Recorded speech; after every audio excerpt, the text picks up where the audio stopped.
2, 3. Got one more button to hit. Hang on. And we in here? Boom. What's good, squad? Yeah. Yes, sir. Black Falcon indeed. That's a good memory, Johnny. That's funny. That's good stuff right there. Message. That is good stuff. Yeah, this weather's crazy, man. I hope you guys are safe. I think I saw, was it Rob Dub? Rob Dub was with that power. He was checking on his phone. Maybe it wasn't Rob. We got one more of these too. Is I think I don't know. Today was supposed to be one with crazy Dr. David, a wild dude. I think there's one more coming after that. Yeah, that's hilarious. Because I was thinking over the week, I'm gonna do Tuesday show from the house, and then I got up and I just went about as normal, and it wasn't until I was on my way where I was like, "Yo, I was gonna do the show from the house today." Oh well.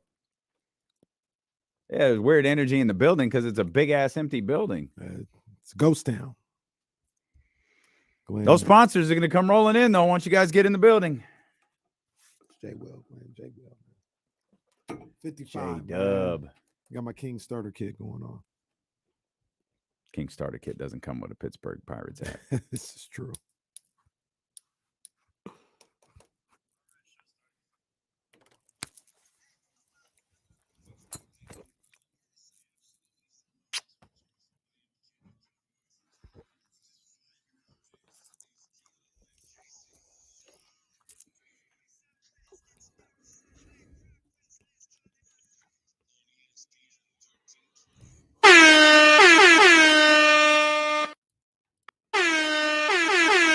Come on, man.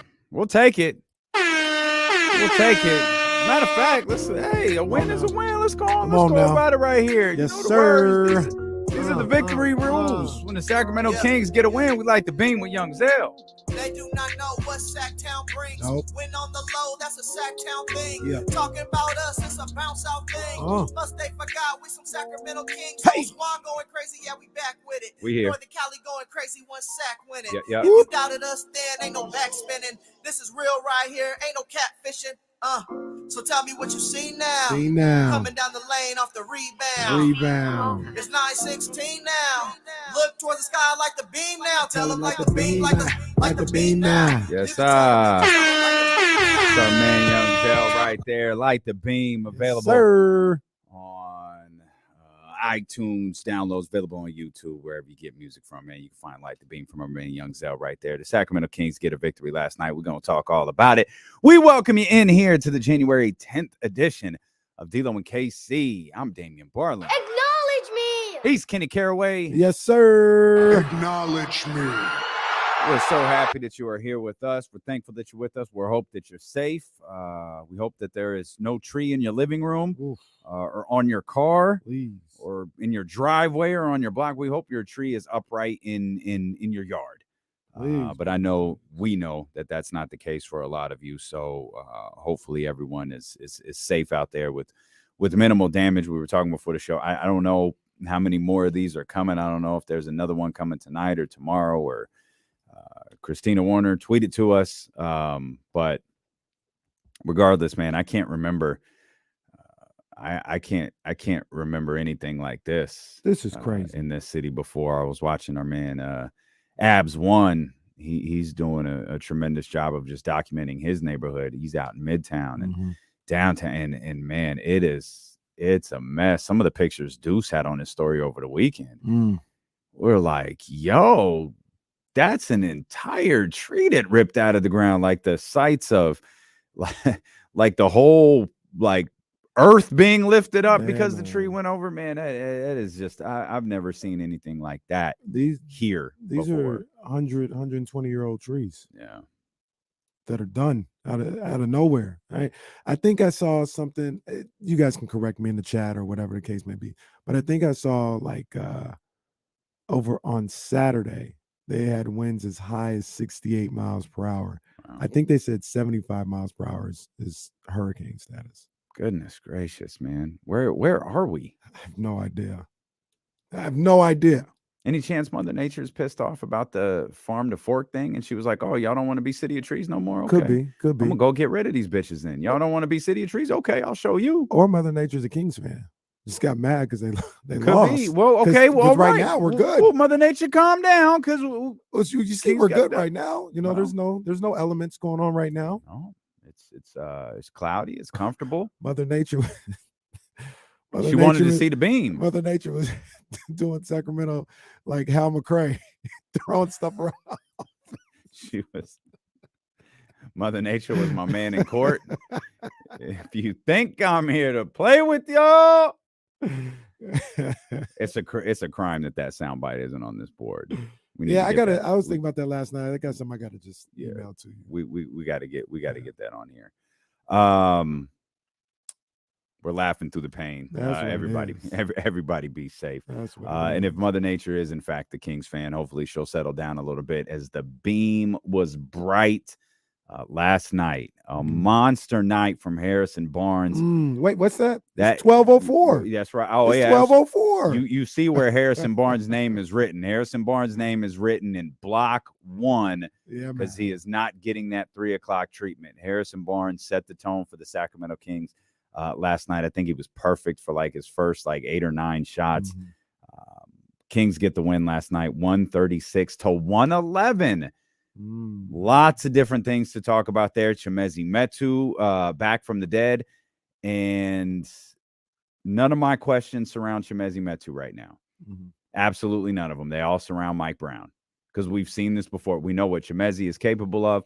We've seen this before. My question is, what happens next? I was listening to James posted a video, him and Chris Biederman and Sean Cunningham following the game, talking to Chimezie Metu. I thought there's some revealing things in there. Some really interesting remarks from Chimezie Metu. We'll play that sound for you coming up here in just a little bit. And the number that Mike Brown was so proud of, you'll hear from Mike Brown here shortly as well.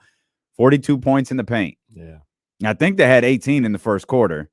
They had 78 in Orlando. I think Lakers had 70. So that's a big win for the Sacramento Kings. Bol being out or not, that's a big win for the Sacramento Kings. Yeah, man, there was an emphasis not only on defending in the paint, but also defending on the perimeter. That's where it all starts, in my opinion. It all starts with what you do on the perimeter with your wings and your guards. And those guys had to take personal accountability and had to accept the challenge last night of slowing down what had been going on for the past few games at this point. Yeah, and they did. I think there was a timeout. There was an early Mike Brown timeout at 6 to 7. And felt like they centered in a little bit after that. And there was a play, the Davion play. I think it was Davion on Paolo, where he ripped the ball away from him, hit Keegan for the 3. I think that made it 24-16. The 3 made it 24-16. I thought that was the turning point. Yeah. As early as that is, I understand. I thought that was the point where the Kings were like, okay, we're hitting on all cylinders right now. We're doing some solid things defensively. We're doing what we need to do offensively. And I thought they got into a groove after that play from Davion and Keegan. Yeah, I mean, I look at this game as, we always hesitate to say that, and I'm gonna still go about it as if they're a good team, right? The Kings are a good team. That's how I frame them. They're a good team. They did exactly what they were supposed to do to the Orlando Magic. The Orlando Magic, they're not as good as the Sacramento Kings. And the Kings made sure it never got too close. They had a couple sketchy moments here and there where it got down to 11. I think at one point it got down to 6 or 8 or something like that. But they took care of business. And that's what you wanted to see from this Kings team. Following a tough Lakers loss, having this game at the house, handle these guys, man. And they did that pretty much from about the point that you just talked about with Davion Mitchell with the steal on Paolo. Lead was as big as 31 in this game. 11 of 13 for Harrison Barnes, 6 of 7 from 3. Keegan Murray, 5 of 6 from 3. That 3 ball was falling. Franchise record 23 made threes last night to go with the 39 assists. Oh my gosh. From the Sacramento Kings last night. Oh my goodness. And let's check the Will Z stat here real quick. They won fast break points 13-8. Hey, 3-0. We really should. Look, I'm not trying to take Mike Brown's job. I don't think he should be fired, but we should be on the staff somewhere because we tell you what you got to do. Yeah. Telling them what to do is one thing. I think they know what they have to do. This is the most confident Kings team in a long time. And that was so evident by Harrison Barnes, who couldn't have been less impressed with his performance last night. And I don't think he could have been less impressed with the team's performance last night, because one of the first things he said, I don't know if he said this with Drapes and Matt, but I know he said it at the podium.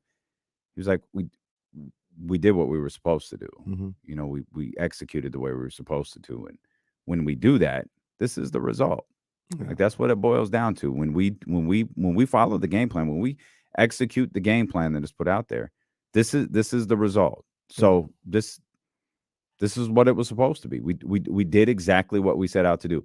And that really stood out to me when he said we did exactly what we set out to do, because I don't think he was talking about winning. Obviously, that's part of it, but I think he's talking about moving the ball. I think he's talking about defending and guarding the paint, which has been an emphasis over the course of the last couple of games, and was brought up. Malik Monk at the table with Drapes and Matt brought up, we knew we had to fix this, and 42 was the number everybody was talking about last night. Yeah, look, man, they are capable. They're capable. They just have to execute.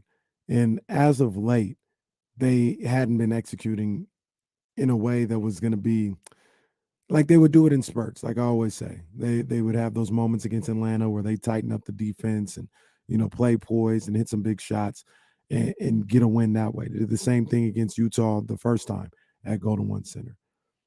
If they can do it consistently and get that ball moving around like you talk about with the assists, they can hit the 3 ball. Obviously, I'm not expecting 23 a night, but that's part of your fabric. And getting those stops that allows them to get out in transition and get those fast break opportunities. This is a dangerous team.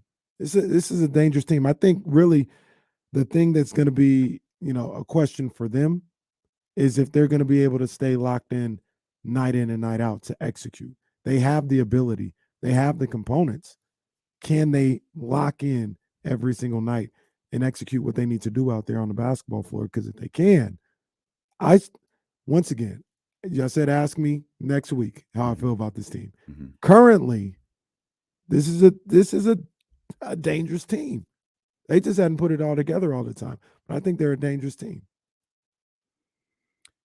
I have this fear that I'm not going to enjoy the team for the next week. Uh-oh. I'll explain why. Oh my gosh. I know. I'll explain why. And it has nothing to do with winning or losing.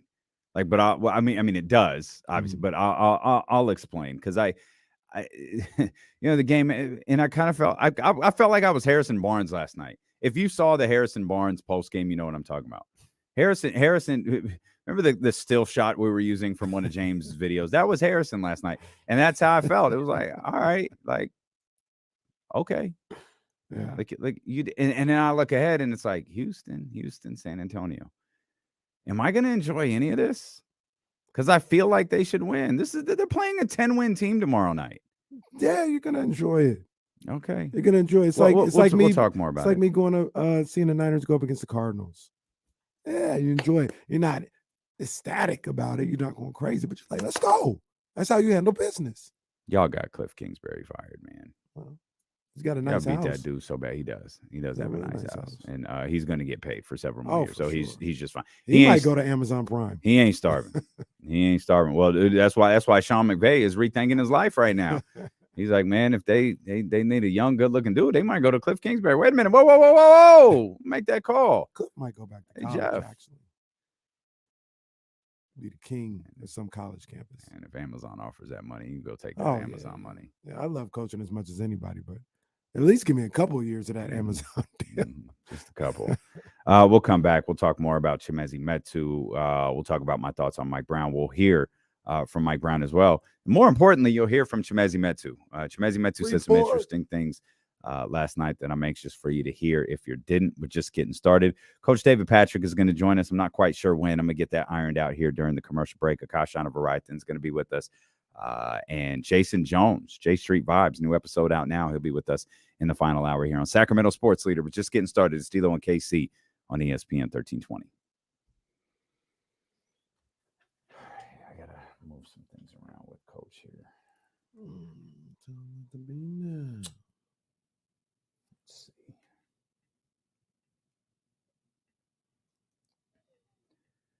Let's see if we go Coach it.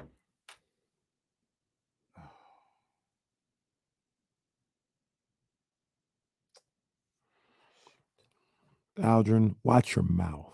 All right. Michigan gave that game away, man. That was on them.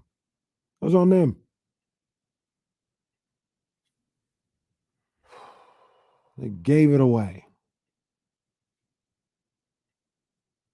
This is why we shouldn't have an 18 playoff. Yeah, I fear we're going to get a lot of these. Well, they should have 8. Definitely shouldn't have 12. 12 is a lot. Although 12, I was thinking about this. I'll talk about it when it comes on.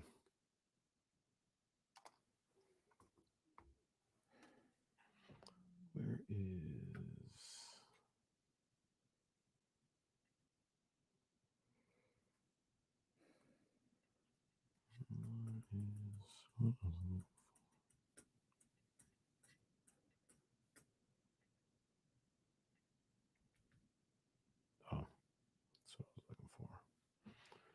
That's what I was looking for.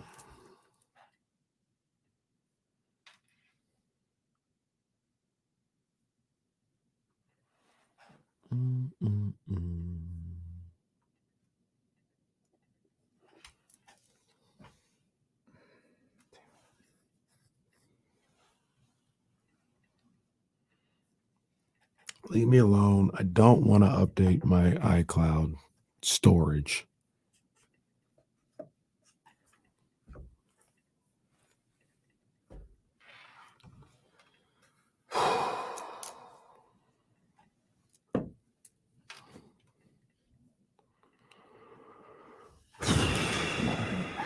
Let's see.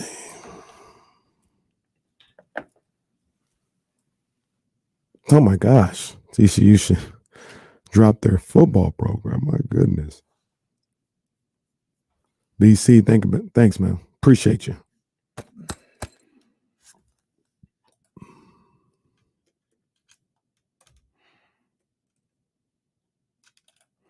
I don't know, Jason. I don't know. By the way, I don't think we ever say this. I mean, we mean it, but we, never vocalize it. Jason, we appreciate you, man. You're always sending us something, keeping us abreast of something. And thank you, man. Thank you. Like, there are times where, like, I legit didn't see this. I'm like, oh, man, that's interesting. We can use that on the show. It comes from you. So thanks, Jason. We appreciate you, man. And no, I will not say 12-team playoff is great. But like I said, I'll talk about it. We're going to talk about that because the 12-team, it's like,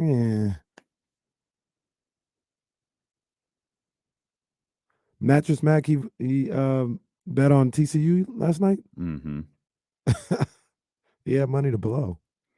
Well, he's a smart dude. Like that's probably not costing him a dime. No, that's going in his taxes.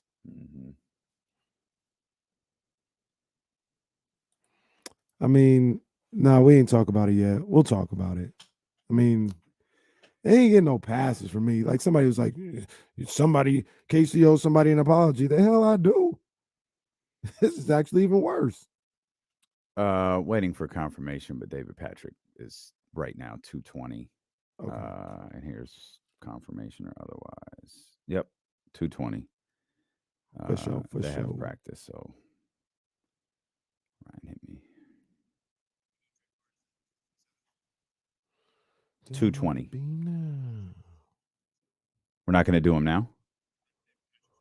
He's 220. I'm like, be now. Yeah, they're in practice right now, so we'll get some midday Drake bars. practice.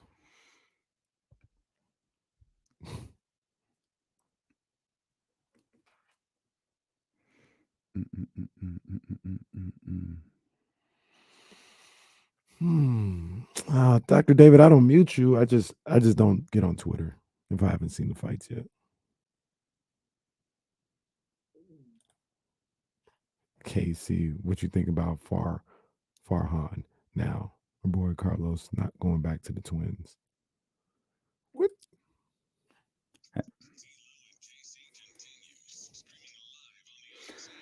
Oh, that familiar music. Yeah, man.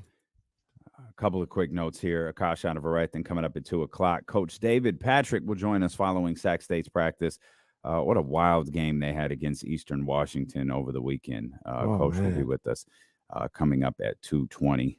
Anxious to get his thoughts on that. They're practicing through their normal time slot. Normally the coach is with us in the 1:00 hour, but they're getting in some practice. Probably like, this is how we're going to avoid getting down by 25 points and having to claw our way back into it. They took the lead with 9 seconds left.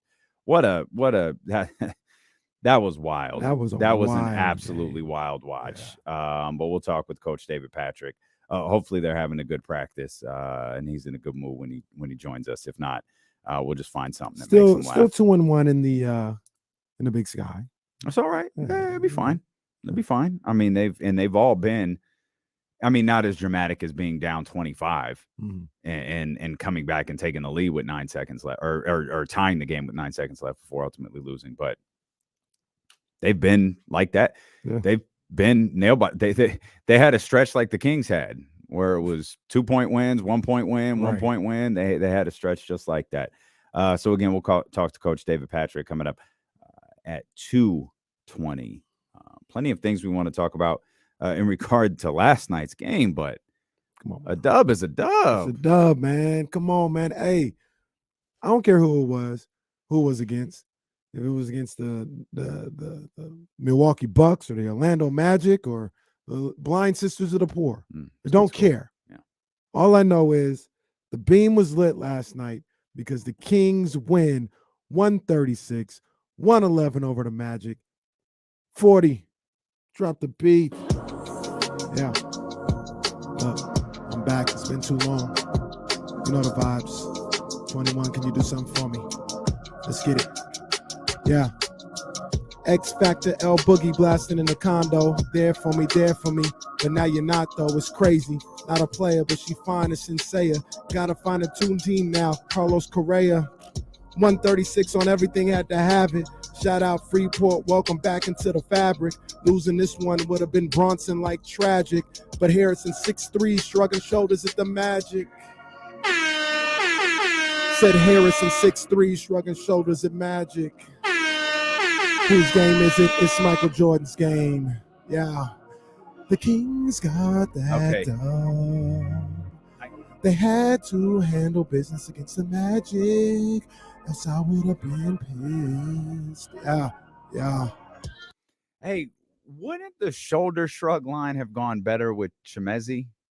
Like, I know you're referencing the Jordan deal with Harrison, but didn't Chimezie do the? No, he did. You know, I'm flexing on. I'm getting him off. Is that what shoulders. He was doing it weird. Like he was doing it like repeatedly. Yeah, that's how they do it. You know, when they just, it's like he was too buff and they got to adjust their jacket. It's like, All right. Harrison hit 6 threes in the game. Michael Jordan hit 6 3s and a half. It was the craziest Remember thing when that was ever a lot? See in life. Remember when Jordan hitting 6 3s and a half was a lot? The craziest thing you'll ever see in life. Michael Jordan hit 6 threes in the first half. That's a slow quarter for like Kevin Klay Herter. Thompson and go. Let alone the Splash Brothers. Yeah, I guess so. Whose game is it? It's Michael Jordan's game. Did you see that look? He looked at as you if he can't believe it. He can't believe it. I love that call. I appreciate the Carlos Correa reference too. We'll get to that story. Got to find a new team now, like Carlos Correa. Well, he ain't got I don't a know new what team he's on. I really don't know. He's on like 2 teams right now. He's not. He's actually on no teams. The latest report is he's signing with Minnesota. Of course, he has to pass the physical first, and that seems to have been a hurdle this offseason. The deal is 7 years shorter than it was about a month ago, but okay. So it's a better per year deal though. Yeah.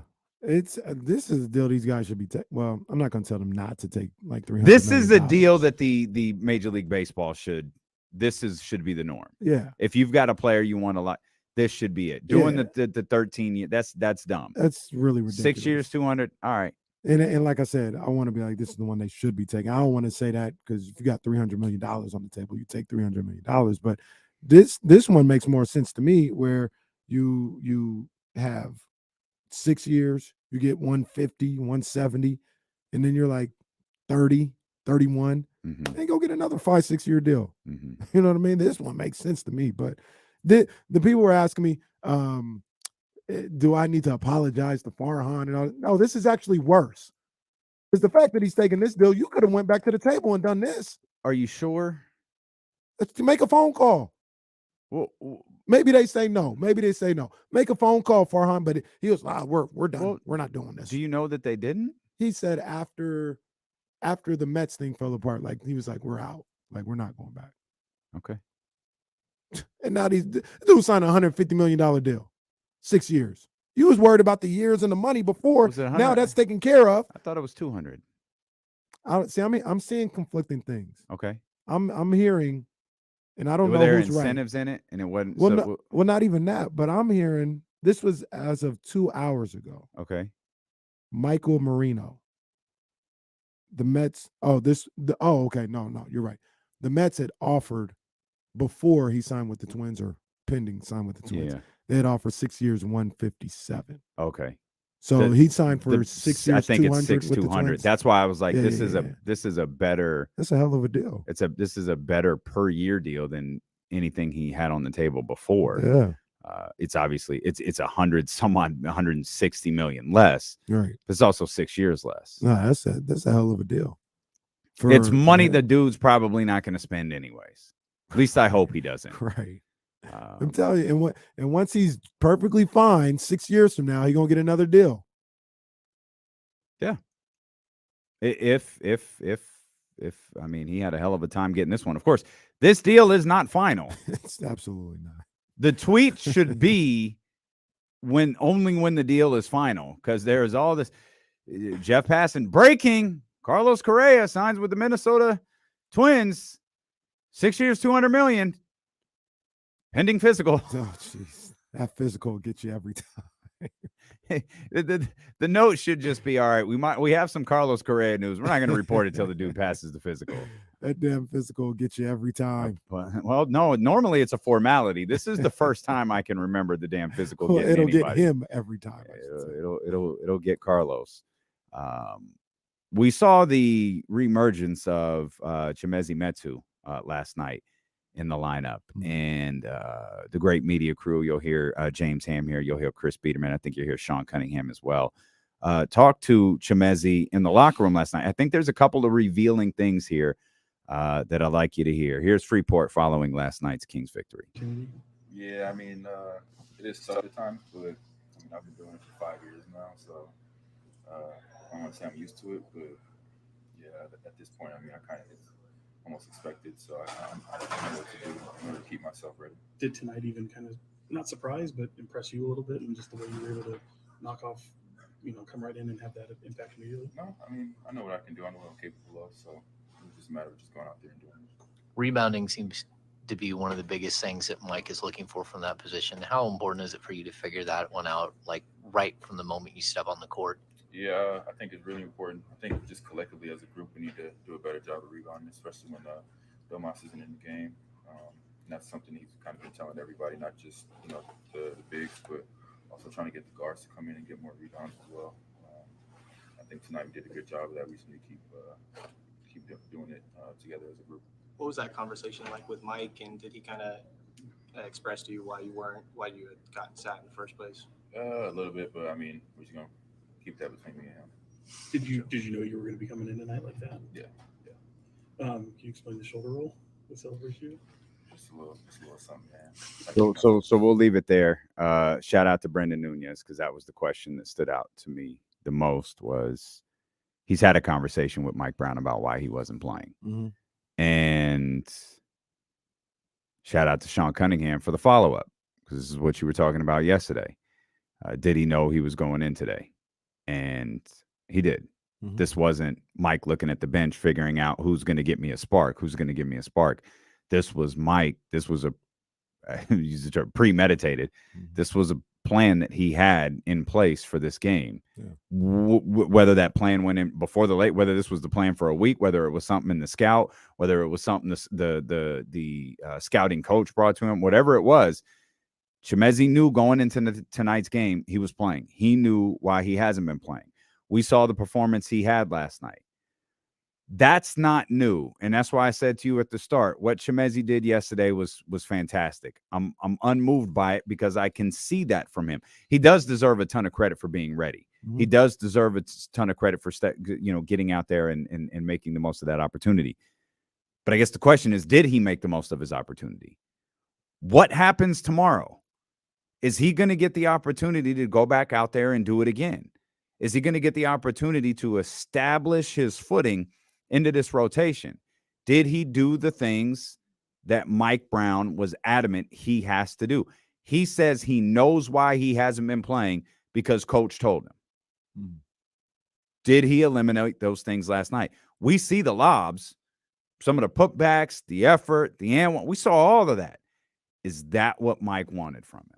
Hell, he allegedly, look, the man caught lobs, got buckets, played enough defense to get the DPOG, got rebound. He don't play on Wednesday. Well, hey, he played offense and defense. What do you want? Remember KZ Okpala? Yeah, gets the chain and we don't see him. Yeah, but he didn't play offense. As he did offense and defense. If he don't play on Wednesday, what more do you want from me? I don't, and that's a great question. Yeah, you go back to, I think you pointed out the Chicago game, and we followed. I think that was Chimezie's 5 of 5 game. Neemias Queta had the same thing, and then there was a slow. Something must have went wrong the next game. Something definitely went wrong because the game after that was bad. 2 games later. He's gone. Yeah. So I think yesterday we talked about how Coach Brown, maybe I said maybe you should sit down and be like, hey, don't worry about it. You're gonna play the next few games, get an opportunity to do this. Even if he doesn't say that to him specifically, I feel like coach and the staff, internally should be like, hey, we're gonna give this guy, whether it's KZ and Metu or Terrence Davis as well, we're gonna give them 5 games. I thought Terrence made the most of his time out there. It was the game was in hand. Guys like TD got out there, Rashawn got out there, PJ got out there. He got a little run with the Kings. There was one particular play where it was just Terrence Davis hustle. The one the clinching. The record-breaking. That was the Delhi 3. Yeah. It was perfect. Yeah. It's like, all right, work, and he busted his ass on that play. And I don't know if that's what I don't think Terrence Davis's effort has ever been brought into question. But looking at the way he played last night, even Rashawn for the couple minutes he was out there, but really Chimezie being the main guy. Yeah. I gotta wonder if Mike had those conversations with those guys, not just Chimezie, by the way, but with all of them. Yeah, and you know what? With I think everything, from what I can tell, I don't know, but from everything that I've seen and heard, everything was handled correctly by both parties. Chimezie said he had a conversation with Mike Brown. to figure out what's going on. That's what you would if Chimezie was my little brother, or if I'm older and he's my son, I'll be like, hey man, you gotta sit down and have a conversation with him and figure out what you got to do to get on the court. Why aren't you playing? It's not a, you come at him a certain way, with a certain level of respect for who he is. We say, hey coach, what, I want to be out there. Like, why am I not playing? What do I need to do to get out on the court? Chimezie said that conversation happened. Completely respect and agree. That's between them. It doesn't need to be for our consumption. And after the game, Mike Brown talked about how both Metu and Rashawn Holmes have been professionals through all this, and he made that known. That's something you make public to the media and to the public. You say, hey man, I know it's rough for these guys, but they've been pros. They've been ready. There hasn't been any pouting or anything like that. You put them in a good light if you're a coach. So I think everybody involved is handling that in a really good way, professional way. Yeah, I'm just really anxious to see what this leads to against Houston on Wednesday, and then again on Friday, and just what this means for this team moving forward. They built a big first half lead. They never, they never really let it slip away. That was probably the exact type of performance they needed. Again, they were up by as many as 31. By the way, official stat line for Chimezie Metu last night, 14 minutes, 5 of 8 from the field, 9 rebounds for Chimezie Metu and 11 points. It's good stuff, man. It's very good. It's good stuff. That's what you want to see from him. He may not always get the 11 points or anything like that. He may not even get as high as 9 rebounds, but I mean, he has the ability to rebound relatively well. I could see him anywhere between 5 and 8 rebounds. I don't want to say per game, but like he has the ability to get that when he's out there. He has the athleticism. He's got the leaping ability and the size to be able to at least come in and rebound. Maybe that's what Mike Brown, one of the things he was talking about with him. Yeah, like, I want you to be a better rebounder. We need to rebound. Yeah, they won the rebounding battle yesterday, 48-41. Chimezie in his 14 minutes had the second most rebounds, only 2, obviously. Domantas Sabonis, does it again, who had another double-double in his 31 minutes. And that's probably a story in and of itself, because that way that game went, Domas was able to play 31 minutes. De'Aaron Fox was able to play 28 minutes last night.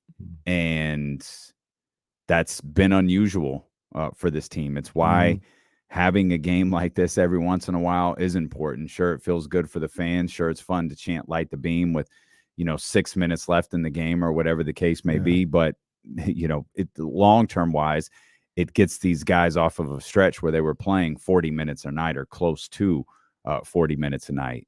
The fact that De'Aaron was able to play 28 minutes, Domas was able to play 31, and the fact that Domas was able to grab another double-double in a streak that, real talk, just might not end. I'm trying to figure out it just like when is he gonna get under 10 rebounds? Like Domas's stat line in the first quarter, and I don't even know this is his full first quarter stats. I could actually pull those up, but I know they flashed him on the screen, and it was like 9, 5, and 4. And that was in the first quarter. It was like, when is this dude not going to finish? For the half, I think he finished 11, 6, and 6 in the first half. So he's always more than halfway there, halfway through the game. First quarter, I juxtaposed 9, 4 rebounds, and 5 assists in the first quarter. By the way, he had 8 assists last night. Yeah, almost another triple-double. When you let him play, this is what we were wondering earlier in the season when he was always in foul trouble. When you let him play, he's a dominant force out there. He absolutely is. So, yeah, I don't know if that double-double streak is going to end. 18.7, 12.4, 6.8. Those are his numbers. That double-double streak, when it ends, it's going to feel like when Joe DiMaggio didn't get a hit. That's what it's going to feel like. What? Oh. It's going to be like Jason Jones in the front row of WrestleMania 30. The awkward call from Michael Cole. The streak is over. Once again, he knew, right? He didn't. He didn't know. No, Michael Cole didn't know. That's why he paused. That's a weird. He said the that's streak. A weird call. The only person who knew the way the story is told, the referee was told in the ring. Wow. And I can't imagine how terrifying it was for him. Wow. Like, did I hear that right? Like I think the way it was, the only people who knew were obviously those three, the referee. Yeah. And then like Hunter and Sean knew. They can't do that to him. That is to who? To the ref. Oh, isn't that Be terrifying? Like, yo, did I hear that right? Mm-hmm. What if I, bro? And I think the way they told him was, I don't know that they told him like the actual finish, like third F5, but I think they told him count, count in the three. Ear they told him. No, who? Paul told him in the ring. Again, he's made his entrance for his big WrestleMania moment where he's refereeing Brock Lesnar and Undertaker. And Paul Heyman gets out there and says, "Hey, pal, this 20," because remember, Taker didn't wrestle at every WrestleMania. Yeah. So this was like a 26-year streak. Counting the years that he missed, 25, 26-year streak. Hey, count the three. And I'm sure he's in his ear like, "Hey, Paul, what is happening? I need confirmation. Is Brock shooting on the Undertaker? Like, what the hell is going on?" As a matter of fact, somebody, Brock or Undertaker, knock me out so I can talk to these guys. Did you hear what he just said? Run into the turnbuckle into me real quick, so I can be out for 5 minutes. Oh man, that's gonna great. Be. I didn't know that. I didn't know when he found that out. That's a trip. That's it. And Taker tells the story when he arrived that day. He was going over. The streak was continuing. Nothing was changing. And at some point from the morning till the entrance, he was told Brock's going to win. And he said, "Okay." Like, why? And Vince told him. He was like, "Okay, I get it." What was the why? He just thought it was time? No, they were setting up. This was all about Roman Reigns. Wow. It was all about Roman. They wanted Brock to beat Taker, which he did. And then, if you remember, that was the Daniel Bryan WrestleMania. That summer is the Suplex City beatdown of John Cena. That's an all-timer. So, so remember, Daniel got hurt. Bryan got hurt between WrestleMania and SummerSlam, and Daniel Bryan got gave up the title. Cena wound up getting it. The role John Cena played was Daniel Bryan's. Daniel Bryan was going to get destroyed on something. He was going to be Kofi Kingston. He was just going to get destroyed, and it was going to be over. Brock was going to have the belt. He was going to be this unbeatable monster, and then Roman was going to be the guy who stepped in and slayed him. They built all of that, except WrestleMania 31, Santa Clara, Levi Stadium. Everyone hated Roman Reigns. So the way that they got out of it was the cash-in. The Seth Rollins cash-in. They didn't want to put the belt on Roman because they didn't think the crowd would respond. They didn't want Brock to go over on Roman because they thought that would ruin the mystique of it. So they brought Seth out to steal it. I'm gonna just wait I'm gonna wait a minute and a half because I got more questions. I really do. I'm waiting a minute and a half. Domantas Sabonis. The whole point in all of that would be that's what it will be like when Domantas Sabonis' streak ends. Absolutely will be like that when because I just don't see how it happens. No, this guy's getting 10 rebounds as soon as he gets called out by Scott Moak. That's true.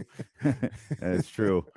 Announcer Scott, here's Domantas Sabonis. Oh, there's his 10th rebound right there, right here before the smoke has gone away. Did you see, speaking of streaks though, did you see the sellout streak ended last night? I did. And understandably. For sure. Yeah, Absolutely. Understandably. Like it's this is a terrible point I was going to say. It's perfect situation between the rain and the conditions we have and the Orlando Magic. Like, it's totally understandable. And the fact that like the sellout streak ended, but there was like 16,000 and some change. Yeah. That's all right. That's okay. Fox and Risset, the Foxes, They gave away 24. She had a tweet earlier saying, I got 24 pairs of tickets or 24 tickets. I'm going to be giving them out as pairs very nice. the night. So that seems to be their thing, man. That's pretty dope. That's terrific. We'll come back. There's another player who came off the bench last night who deserves a ton of credit because we didn't see him versus the Los Angeles Lakers. So we'll talk about that. Plenty more to dive into regarding this Kings game, including, the trade deadline is inching closer. The rumors are getting louder. We'll talk about it here on Sacramento Sports Leader, Steeling with KC on ESPN 1320. All right. Oh, well, first of all, that's big. That's what's up. That's what's up, man. The son got the that's terrific. That's awesome. And technically, I think that's FOXS apostrophe. No, that'd be singular. Because that's how Reese is, right? Yeah. It's There's no FOX. Right. Yeah. I don't know. Either way, just I'm trying to work on my. I think it would be foxes if you were talking about the animal. I think it would be ES if you were talking about the animal. Yeah. So when did they decide on Seth? Was it like weeks before? When did they I don't know when they decided, but I know when they told him, and it was that day. Oh my God. Because Roman's family was there. Roman's family got the Carlos Correa treatment. Oh. Like they were there thinking this was the moment. And, they're all in the business, but still they were like, yo, what the fuck? And yeah, no, they told Seth that day. Wow. And they told Roman, told Brock, and then they told Seth. I mean, I'm just thinking about it right now. 30, what happened in 30 when 31? The best two back-to-back WrestleMania moments of all time. Like I can't remember back-to-back WrestleMania moments like that. Brock and Seth, like Brock beating Taker and then Seth cashing in. Sure. Those are two all-timers. Those are like two top 5 moments. Well, and that's why I've always liked the Brock Roman Reigns story, because if you like, it goes so much deeper than all of that, and you take it all the way back to, what did they just have? They just had a match recently. Right. And it was it SummerSlam? You pull that all the way back to WrestleMania 30. Where do we at now? 30. We're going on 30. We're going into 39, 38. That's that. You can pull that storytelling. Yeah, you can easily turn this into an 8-year story. Yeah. They've been circling each other for 8 years. I was about to say something else too. I can't remember. Oh, so one of the Fast and the Furious was on a couple weeks ago, and I think it was the first one The Rock was in. So The Rock still had facial hair, and Jazz, we were watching it. She's like, "Look at The Rock looking like a Uso in this one. He looked just like Jey Uso. He looked just like him with the facial hair and." I think he didn't have hair, but something about he definitely didn't have something hair, about him. He looked just like Jay. I was like, oh snap! Look at the family tie showing up now. That's funny. And they're all related, right? Yeah, they're all connected. Jay and obviously the Usos, and then Roman. I don't remember the Rock's tie-in is like, it's there, it's real, it's just like distant. The Usos and Roman have a real, they're like a real cousins. yeah, like super close. And yeah, they're like super close. Like through marriage. They're a little further away. That's Rock's. It's from Rock's mom's side, and it all kind of connects that way. And what's her name was connected to Nia Jax? Was that she for real related? Yeah, like a cousin, like a Rock's cousin. Who else? Yokozuna. Yeah, I was just about to say that you saw how deep all that went in Yokozuna's. The one time, what was it? Legends or what was it? What was that show called, Jesse? Icons. Icons. The one episode. 2 episodes. Yeah. They promised. They teased and they still gave waiting on the next episode to this day. Got us the stellar Beth Phoenix episode before they got out. The Glamazon. No knock on Beth Phoenix. She was awesome. Glamazon. Yeah, she's awesome.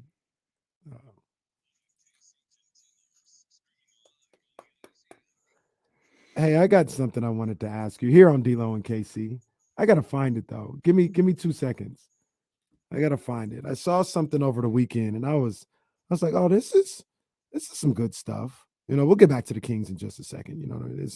This is not Kings related, but we're getting right back to the Kings. I can't wait for the Schefter tweet that Sean McVay is leaving the Rams.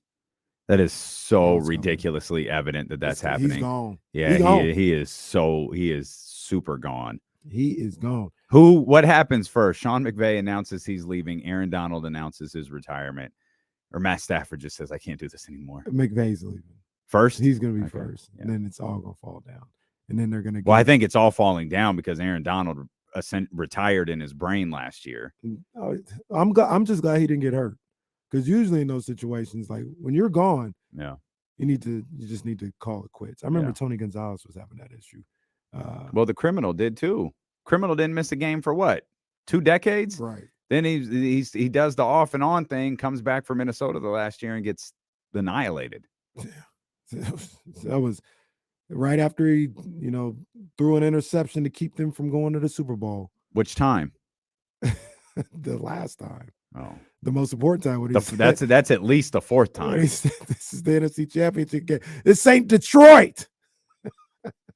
This ain't Detroit. Was that the game? Yeah. Oh, that's funny. He threw a pick. Oh, that's right. We had the sound. Oh, that's so good. He threw a pick in field goal range in the NFC Championship game. Oh, I hate to see it. Hate to see it. And wait a minute. Now that I think about it, no, it was Alex Smith. I was about to say, was that Bounty Gate? But that was like one that they said, oh, there probably was a Bounty Gate here. Like that's what the general public would say because they beat the hell out of Brett Favre. They kicked his ass. The Saints did. Mm-hmm. And after the whole Bounty Gate thing came out, they were like, yo, looking back, they probably had a Bounty Gate on Brett Favre too. Yeah, well. Wasn't Bounty Gate surrounded? Wasn't that centered around Brett Favre? It was around the Alex Smith, the playoff game against the Niners. Okay. So Bounty Gate was the playoff game against the Niners with Alex Smith. And he was like, take his head off. Yeah. And all this other stuff. Okay. And then after, they were found guilty of that or whatever, people went back. Then they were like, man, looking back at how they beat the hell out of Brett Favre, they probably had a Bounty Gate in that game too. But it was never like formally investigated or nothing like that. Okay. But that's what that happened. But real quick, just a little tidbit. Mm-hmm. Do you know what the most watched season of The Wire is? Man, don't say season number 2. The way the question is phrased, it is. Season number 2. 3.71 million viewers per episode. Well, that doesn't. Okay, that's fine. That doesn't. And you correct me if I'm wrong. I feel like The Wire grew in popularity. By the way, what sparked this? I just saw it. It was random. It was like a. So this is going to be a hell of a transition on your part. I can't wait to hear how this goes. This was standalone. Aaron Donald's going to go work on the docks. I feel like The Wire grew in popularity like either after it ended or as it was ending. I don't remember The Wire being super big as it was happening. No, it wasn't. It was definitely after, but it does kind of make sense, like when you see this, right? So it does make sense given what The Wire season 2 was. Well, no wonder more people were watching. Well, look, but when you see this, it'll all kind of come together, right?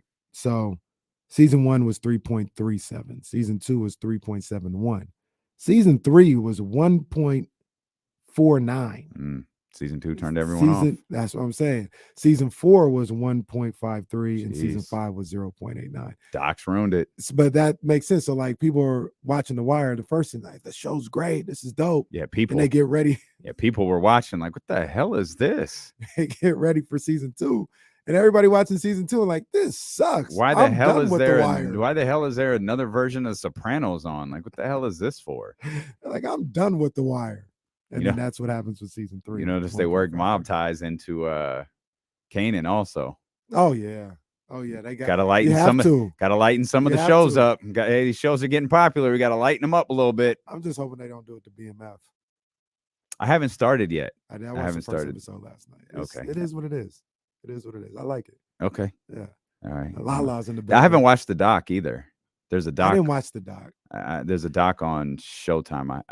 Or whatever Stars, whatever the network is. It's on there. I didn't watch the doc. I've seen the doc on BMF before, and it's like the money numbers they throw around for what they were like crazy, insane. But I didn't see the Stars one yet. But yeah, that was my random fact of the day. Here's another random note for you. I think you'll like it. Rumors are Knicks want 2 first-rounders want 2 second-rounders. Dump that and just start all over. Okay. Rumors are Knicks want 2 second-rounders for Cam Reddish. I mean, the Kings should take a look. Don't they have a bunch of second-rounders? If yeah. I think they should take a look. And this was a great question by Jesse. If it's 2 second-rounders, if that's the asking price for Cam, Mason Plumlee, or Mo Bamba. I mean, Mason Plumlee fits what you need easier. Well, I mean, Mo Bamba in theory does too, but he doesn't play. So Mason fits what you need more than the other two. So that'd be the first choice. Mitch Kupchak is horrible at what he does. I think Mitch Kupchak is a terrible general manager. When was Mitch the GM for the Lakers? Was he around for championships? Was it the 2 Kobe championships?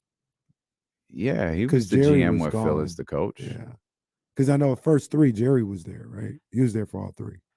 Yeah, was he the general man? Oh, he was the general manager for the Shaq titles. Yeah. I think Kupchak was the general manager for the Shaq-less Kobe titles. He did build those teams.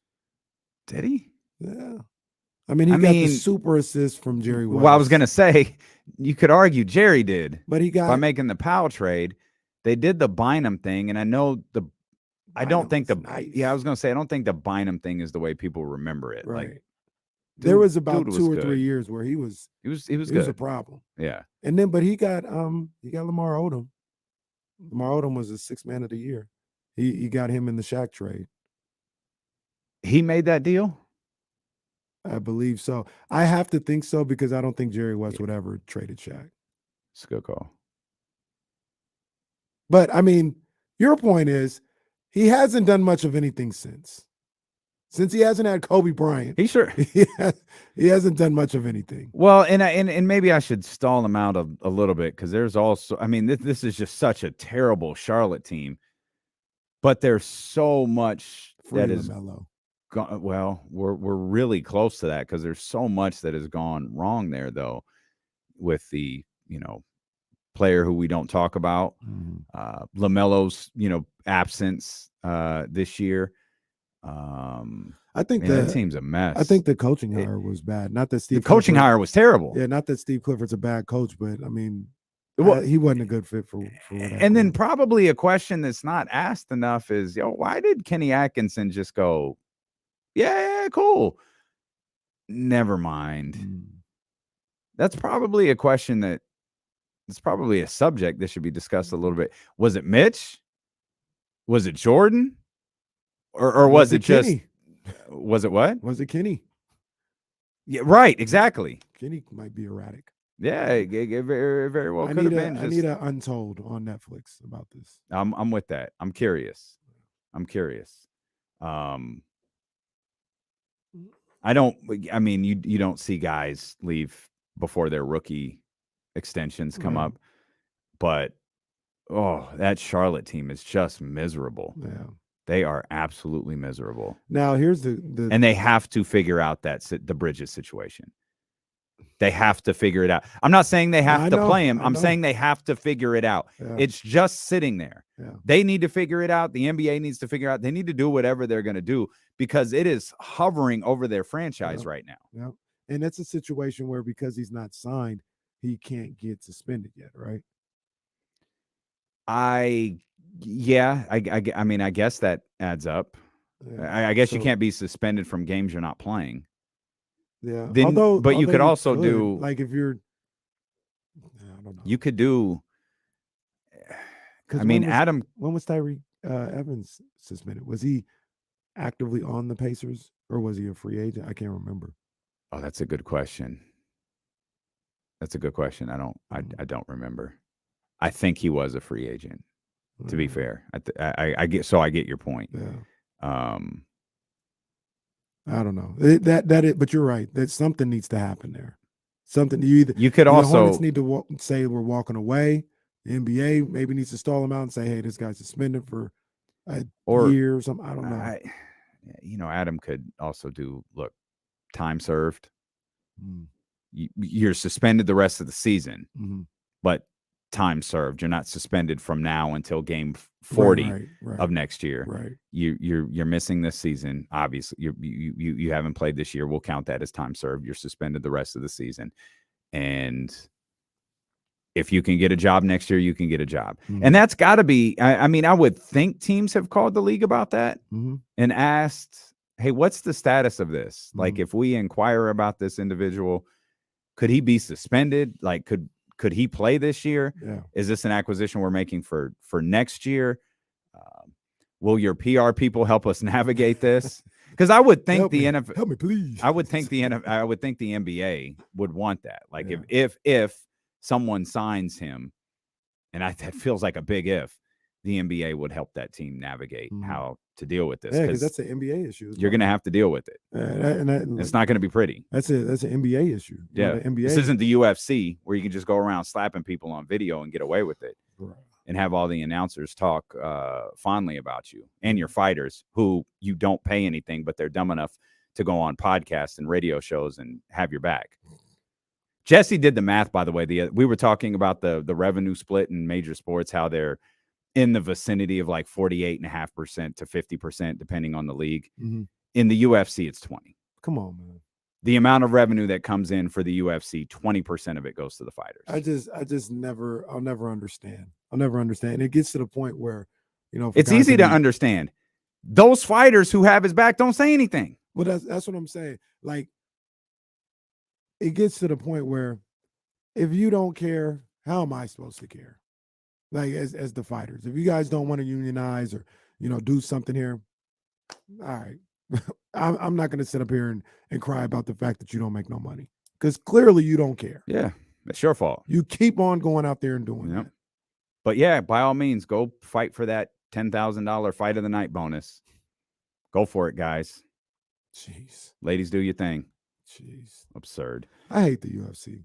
I think I do too. I'm actually having a debate in my head right now about who I dislike more. And I always thought Aaron Rodgers was the sports figure I disliked the most. And it's not. It's Dana White. Oh, Dana White's Dana White is the worst. Aaron Rodgers could be my BFF when it comes to Dana White. Facts. That's how much I dislike that dude. Dana White is the absolute worst. And I haven't known him since I was 22. But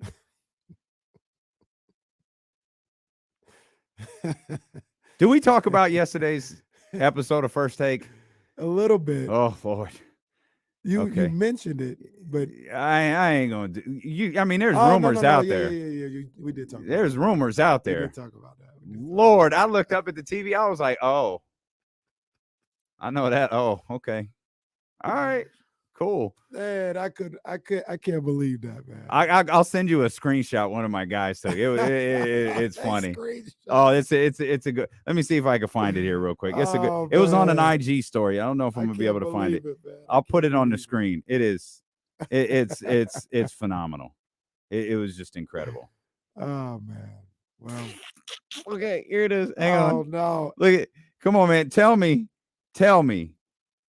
Look at that right there.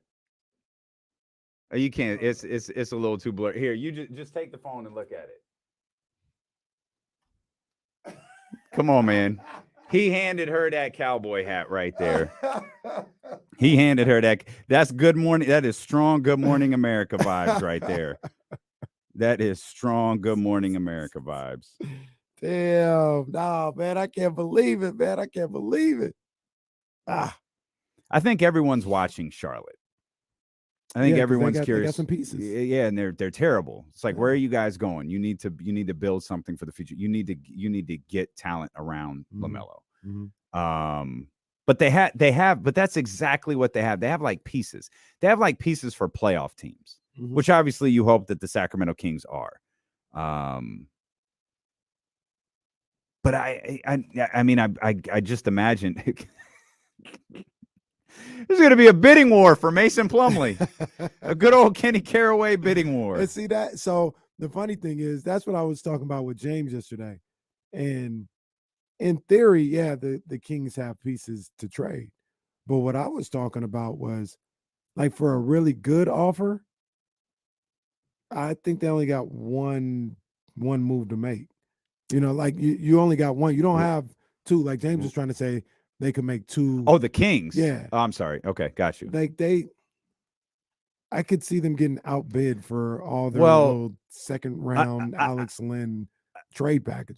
I think I think they could make two moves because I think you can get Cam Reddish. No, two second rounders. Well, right. Well, exactly. That's what I mean, because I think in the way James was talking, James will listen to conversations about trading Keegan Murray.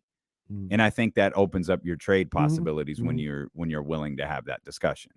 And whether the Kings are willing to have that discussion is an entirely different Should the story. Kings be willing to have that discussion? Sure. I think It's just, I mean, you're willing to have the discussion. right. But your price. I'm willing to talk to you about driving downtown and having lunch at 4:30. Oh my gosh. I'm going to tell you no, but I'm willing to have the discussion with you. Yeah, we talked. Exactly.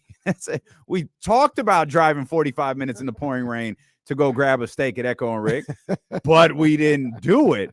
I'm willing to have the discussion with you. Yeah. That doesn't mean I'm going to do it. Yeah. The Kings should be willing to have the discussion. I think There's two players on the Kings you don't discuss. That's it.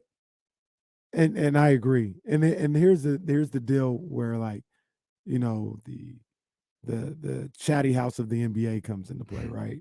Because Twitter. Like you could have a discussion about virtually anybody. Mm-hmm.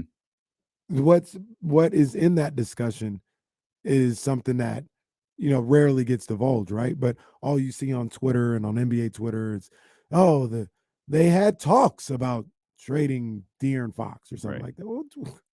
What does that mean? And to put that out there without knowing what that means, it does so much damage. That's what I don't like about that, right? You know, because you, without being going into detail and with being so vague with that type of wording, it could do so much more harm than good. It can't do any good, really. That's right. And I agree. That's what I hate about like that. So they could come out and say, you know, the Kings were in talks with Utah, you know, and a potential Keegan Murray, Lauri Markkanen. But the Kings could have been the ones, nah, we're not giving up Keegan. Stop. I mean, I don't know. I've never been in these positions before. I don't know how you handle that if you're Monty McNair. You pull Keegan aside, like, look, yeah, Toronto called. Toronto shopping OG Anunoby. They asked about you. They asked about our three first. We told them no. Those reports are out there. It's fine. But yeah, those conversations were had. We told them no. If you have any questions about any of these rumors out there, you can come talk to us. Yeah, I think that's the way to go about it. I think that's the way to go about it with Keegan. And I also don't else. think that you have to get a call from Monty McNair if you're Keegan Murray and say, hey, we're having discussions about you in a trade, because that seems to be something that hurt a different individual's feelings, is that he didn't get a call until after the trade was done. Well, imagine the damage if you call someone before a trade is done and the trade doesn't go through. Right. That's problematic in and of itself. Right. There's a certain way that you have to handle this. It sucks. Like, I would hate being in a business where you could just be traded somewhere, but that's the NBA. But they can trade us to WFAN if they want to, if they're willing to pay us millions of dollars like they do NBA we players. do the 2 a.m. to 6 a.m. shift. Go on right after Trista. But here's the other thing about that, because like people say that all the time, and people were talking about that, I think last year.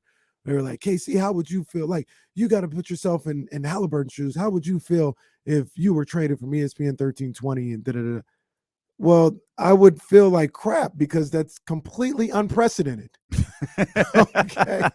Like, I would be literally stunned. never happened in our industry before. In the NBA, it happens multiple times every year. When I decided I'm going to be in the NBA, I know this is a possibility. So being blindsided, even if you're Tyrese Halliburton, if you're Keegan Murray, if you're Davion Mitchell, whatever, this is a possibility. It can happen. There's always a part of you that needs to be mentally and emotionally prepared for the worst case scenario in this particular case. Stealing with KC on KIFM West Sacramento 98.5 FM, KRX QHD2 Sacramento, ESPN 1320. Driven by Lashes, Elk Grove Dodge. Always live on the free Odyssey app, Twitch, YouTube, Twitter, and Facebook as well. Kamara, we'll get to you in just 1 second. I got a call from Sheldon Williams the day he was traded. He was like, hey, I can't remember what the place was called, Dream Dinners or something like that. He was like, hey, I got a bunch of these Dream Dinners I can't take with me. You want to come grab them? This dude had like months worth of them. Candace was staying with him at the time. And I was like, yeah, we'll be right over. Went over, and this dude's just throwing stuff out of his freezer into a garbage bag, packing this stuff up. I was like, yo, so how? And he had been traded before. How long do you have? They got 2 days to get there. Man. And Candace is just sitting here like, yeah, just go back to LA. He'll go out to, I don't remember where it was, but he'll go wherever he goes and reconvene later. Like, you're upending someone's life for the next handful of months. Yeah. Well, and this dude's handed me a garbage bag full of frozen dinners. Well, we talked very about good ones. We talked about it, I think, with Tristan, just kind of talking about the area. Domas spent like all the last year at the Sawyer. Right. Right. Him and Justin Holiday lived at the Sawyer last year until the season was over. Yeah. That's kind of what happens. Hey, is Candace and Coach, are they close? Candace and Coach? Are they not different? Close? Did they play together? No. I didn't think so. Coach's TV career was launching when Candace was at UT. And yeah, there's stories there. There's definitely stories there. But yeah, no, they're good. Yeah, they're cool. But they're not they're like Coach and Tamika are close. Tamika Catchings, not Candace is a little bit younger. Candace didn't really have anybody there with her, huh? That was like super good. No, that was the Candace Parker show. Yeah, Candace, one of the greatest college players, recruits, high school players we've ever seen. I agree with you 100%. I think I mentioned this before. I wonder what Shamiqua would look if she played today. Shamiqua was a problem. In today's league, coming out, I do too. Shamiqua was a problem. And it felt like, I know it didn't feel like women's basketball wasn't ready for Shamiqua. They'd be ready for Shamiqua now. Like the way it's covered, the league is covered, all this. They'd be ready for it now. Dr. David said, we just got a memo from Odyssey. Damian, we decided to trade you for more Kenny. That's a trade that's likely to happen. Come on. 916-909-1320. Kamara, what's going on, baby? What's going on, guys? What's up, big dog? I'm probably one of the 15 people that actually like season 2 of The Wire. I'm one of the 15 too.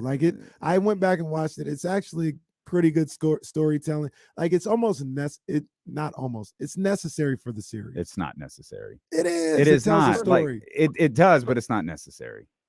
It is necessary, and honestly, one of the things I always find myself one of the few people standing on the hill with the sword for season 2 is that it gives a bigger story for what drugs into Baltimore look like. Because usually it was just regulated to a few blocks, right? But what I loved about season 2 is that it tied in the, how different structures within, that Maryland or Baltimore society use drugs to infiltrate, use drugs to bring into that region, by way of, organized crime and with the Russians or whatnot. And so I thought it was just a really brilliant way. And it really takes a lot of guts for a series to take away McNulty, which was the key component of season 1, to take them completely off the board. And that means they had trust in the overall arc of the storytelling. So I absolutely loved season 2. I agree. Okay. Well, aren't you too cute? I agree completely. And, but, Damian, no accounting for taste because, Damian, okay, calm down. It's not that bad. It's not. I rewatched it a few months ago. It's not that bad, but I was really anxious for it to end. You got something on the Kings real quick, Kamara? Oh yeah. Okay. Can I just finish the wire or no? Oh, yeah. Go ahead. Finish the wire. You get one or the other, pal. Gosh. You know what? Forget it. Let me move on to the Kings. Let me move on to the Kings then. Come on. We had to go to break. That's the only reason I said that. Oh Okay. man. Let me say Kings. I lost. Hang on. Y'all Oh. are wild. Oh no. Yeah. All right. Oh no. Okay. Let's just take a break. Let's just do that. There's too much happening right here. We'll come back. Coach David Patrick's going to join us. Akash Anavarathan is going to join us. Jason Jones is going to join us. That's on. Maybe Kamara will call back. I'm not sure. Call back. Phone lines are open for you. 916-909-1320. It's ESPN 1320. I missed the whole end because my headphones came out. So if Kamara was talking, I didn't hear it. He got faded out of here. Oh,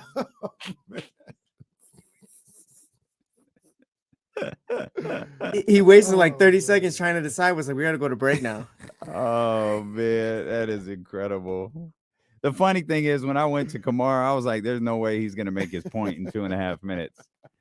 Ain't no way he gonna make his point in 2.5 minutes."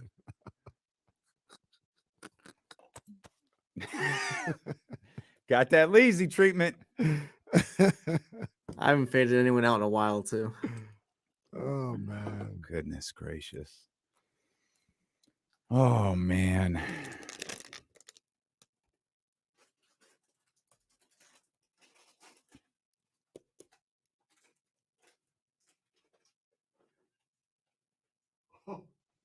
Oh, there you go. Okay. Yeah. Yeah. Yeah, that'll be the story. If that pops off, that'll be wild. Just wild. Hey, another one. B. Perry. Happy birthday, big dog. Out Hey, in let's Austin. go. Let him fly. Let him fly. Out in Austin. Let's go, baby. When is what they call it festival season should be? It's not starting soon, but like that starts in about March. Because I always think about South by Southwest, and then Coachella, and then obviously out here Soul Bloom, hopefully, and I think there's another one. I think that's when all those Rolling Louds start too. Never been to one of those. Don't plan on going either. Too many people. Yeah, that's a lot.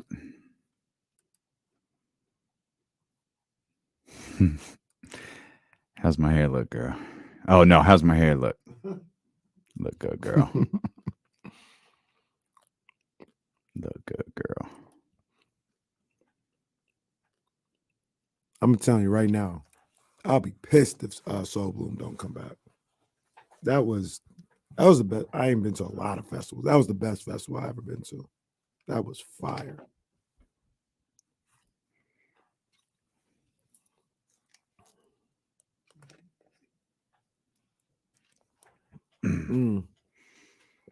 I did see, speaking of, they got the guest list or whatever for what's the one in Napa? Oh, I don't remember. But Bottleneck? Bottle Rock. Bottle Rock. Yeah. Yeah. Who's the headliner?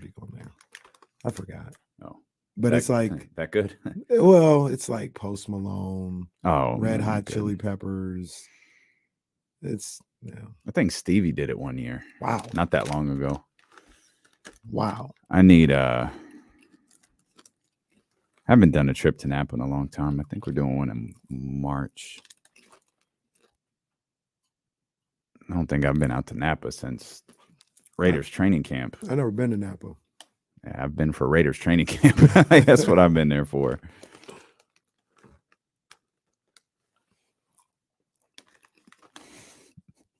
James said Kamara knew season 2 would be the most watched season. Oh,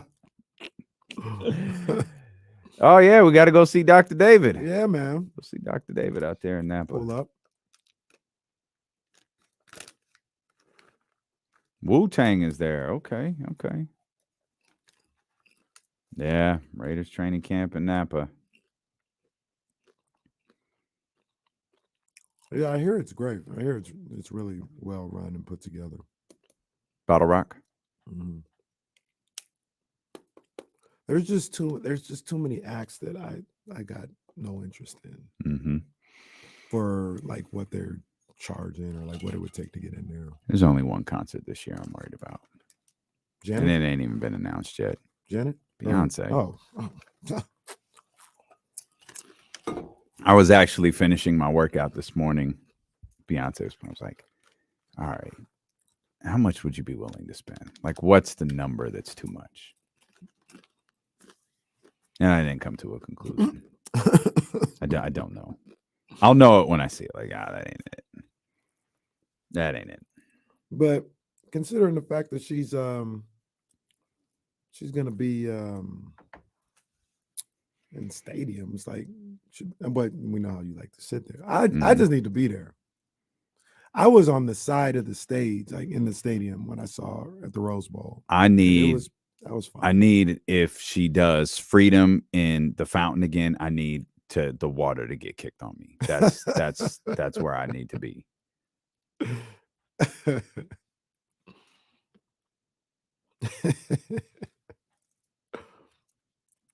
Stadiums are tough, man, because you could be really, really far away. Mm-hmm. Yeah, it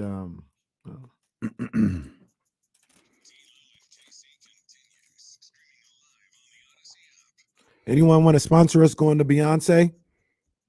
Anyone want contact Rich Ripley? That's rich.ripley at odyssey.com. I don't know if he's checking his emails. I think there is exactly 4 people here today, and I can see all of them. You, Jesse, and our homegirl Molly out there. Molly, matter of fact, she be grinding. If I hit the widescreen on the camera, she's just out of your sight over there. But yeah, I don't think there's another soul in this building. Just the 4, like, lights are going off. I saw 3 other people that I have no clue who these 3 people were.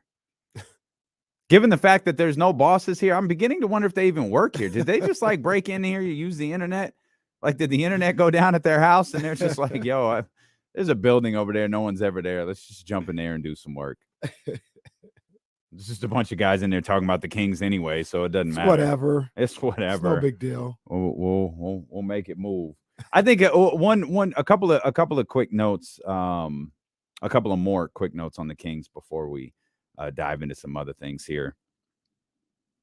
I think it's a big plus that the Sacramento Kings were able to get the win the way that they did in a game where Domas and De'Aaron didn't have to go crazy. Oh, yeah. And have to play crazy minutes. Yeah. You know, that's one thing I definitely Fourth quarter De'Aaron was not needed last night. No.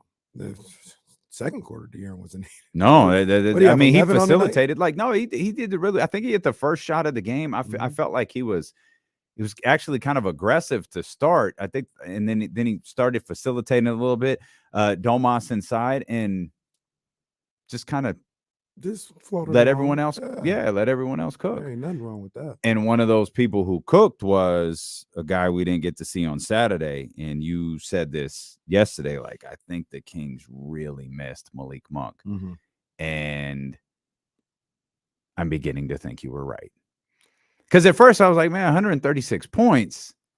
They were fine without Malik. But then you look at the way that second unit plays with him on the floor, especially when he's clicking. Because when he's clicking offensively, he gets really fired up and emotional. I think he got a technical foul for something. Yeah, he got an and one and did the and one sign and then he cursed out the guy on the floor. Oh, man. Oh, man. That was uncalled for. Well, I mean, he was feeling it a little bit. I like it, though. He was feeling it a little bit. But and that was lacking on Saturday. And he talked a little bit about cursed that. out Dennis Schroeder. Oh, yeah, he would have. He might have laid Dennis Schroeder out at some point. And not that I'm it might have been someone else who was on the floor for the Lakers. He would have laid out. Not that I'm condoning it, but he might have done it. So real quick, we were talking on J Street Vibes. I don't know if everybody heard the new one, but me and Jason Jones are in agreement. That little ring around the rosy the Chiefs did. Oh, I'm taking a 15 if I'm the Raiders. If I'm somebody on that defense, you do that little ring around, you huddle up the right way, damn it. You don't be running around like a carousel. I'm taking the 15, probably on 15. Okay. What the hell was that? It was the ring around the Dude, rosy or what the whatever hell it is that? was. Show some respect. Respect. Respect? Respect for the Your opponent. team is 6-11. You don't Show get some any respect respect. for the opponent. That's a division rival. You just deserve to get your ass All whooped. right, and he deserved to get his ass beat when I come across that line. Hey, if you take out Patrick Mahomes and it's legal, it's legal. There's nothing you could do about it. You start doing illegal stuff, man, especially in football. That's different. I'm taking 15, man. I'm not saying I'm chop blocking him. I'm going to knock him down. Taking 15. You ain't doing no ring around the rosy. I'll call it again then. And I'll take him out again. Huh? We just going to be doing this all day. Okay. We're going to lose anyway. Who cares? You'll be racking up those fines, though. My owner will pay. Oh, no, he's broke. No, he's broke. He won't pay for him. I don't think your owner's broke. He just don't have money like that. He's NFL broke. NFL broke. Is what I'm saying. Yeah. He's the poorest NFL owner for sure. Although maybe that'll change, though. Like, because he did all. Well, he's got the stadium. Yeah, I don't think so. Yeah, He built that stadium. That's his. I mean, he didn't get a Bank of America loan. I don't remember. I'm pretty sure he got a Bank of America loan. He's making payments on it. But he got them Alex Rodriguez. What's the other guy's name? Mark Lord. What's the other guy's name? I forgot. He got them payments. He's got the option to purchase 20% of the Allegiant Stadium but every. This is the start of his generational wealth. Every year. The stadium is. Yeah, he wasn't gonna get all that in Oakland. Yeah, no, you gotta have the stadium. Like I'm curious the payment plan on the stadium. I mean, because Allegiant. Does it come out of my debit card? Like, how does this 1.6 million come out? It's more. It's got to be more than that. I think you meant to say billion. I meant like monthly. Oh, monthly. $1.6 million monthly. Well, how much? Like Allegiance, the naming rights had to have been. Yeah, it was a lot. There's money in Vegas. Yeah, for sure. So that stadium and the naming rights deal. Maybe the naming rights deal is what pays for his loan. Didn't he buy a house that looks like Allegiant Stadium? Oh, man, he did buy a crazy house. I remember that. He bought a crazy house. Told us shut the hell up. You sure did. Cool. Hey, good for him. Good for him. We will get back to the Kings as the day rolls along. You'll hear from Mike Brown as well and his thoughts on the game last night. I want to talk a little bit about Keegan Murray. There was something else on last night. Most of us either didn't watch it, had no reason to watch it, or just turned it off when the Kings game started. And that is whatever was dubbed as a national championship last night, which was really nothing more than Georgia's practice out there running TCU out of the building. That was tough to see. That was tough to see. I mean, damn. TCU looked like they didn't belong. Sorry, you know what made it less tough to see? When you don't see it. I had it on the score is just like it's like anyone who watched the start of that game knows. Okay, this isn't going to be pretty. No. And then I tried to be responsible and I kept the split screen up when. Mark and Katie came on and we're talking. And then, at tip, I was like, the hell do I have this on the screen for? And I just took it off and just went single screen with the Kings. Didn't think about it again until I went to pull up the box score and saw it was 66-7 or whatever it was. But this is what we talk about. It's cute. The underdog story is cute. Oh, it's fun. It makes great little video packages. Everybody loves to talk about it until you have to play the damn game. Well, then it's not cute anymore. Well, look, I'll say this because I was a proponent of Cincinnati and I didn't really want TCU there or whatever. I was a proponent. You were repping for Cincinnati, which was ridiculous. And we've seen it now. Okay, I just wanted to see it. I wanted to know what it would look like. We've seen it. They need to give them their own little championship. Cincinnati, TCU, little NXT title, Boise State. This is where the big boys play. UCF. Yeah. You guys playing your own little championship bowl game, and leave it to the big dogs. Yeah, those are the puppies over there. Those are the young pups, and the rest of them young pups. I'm the big dog here.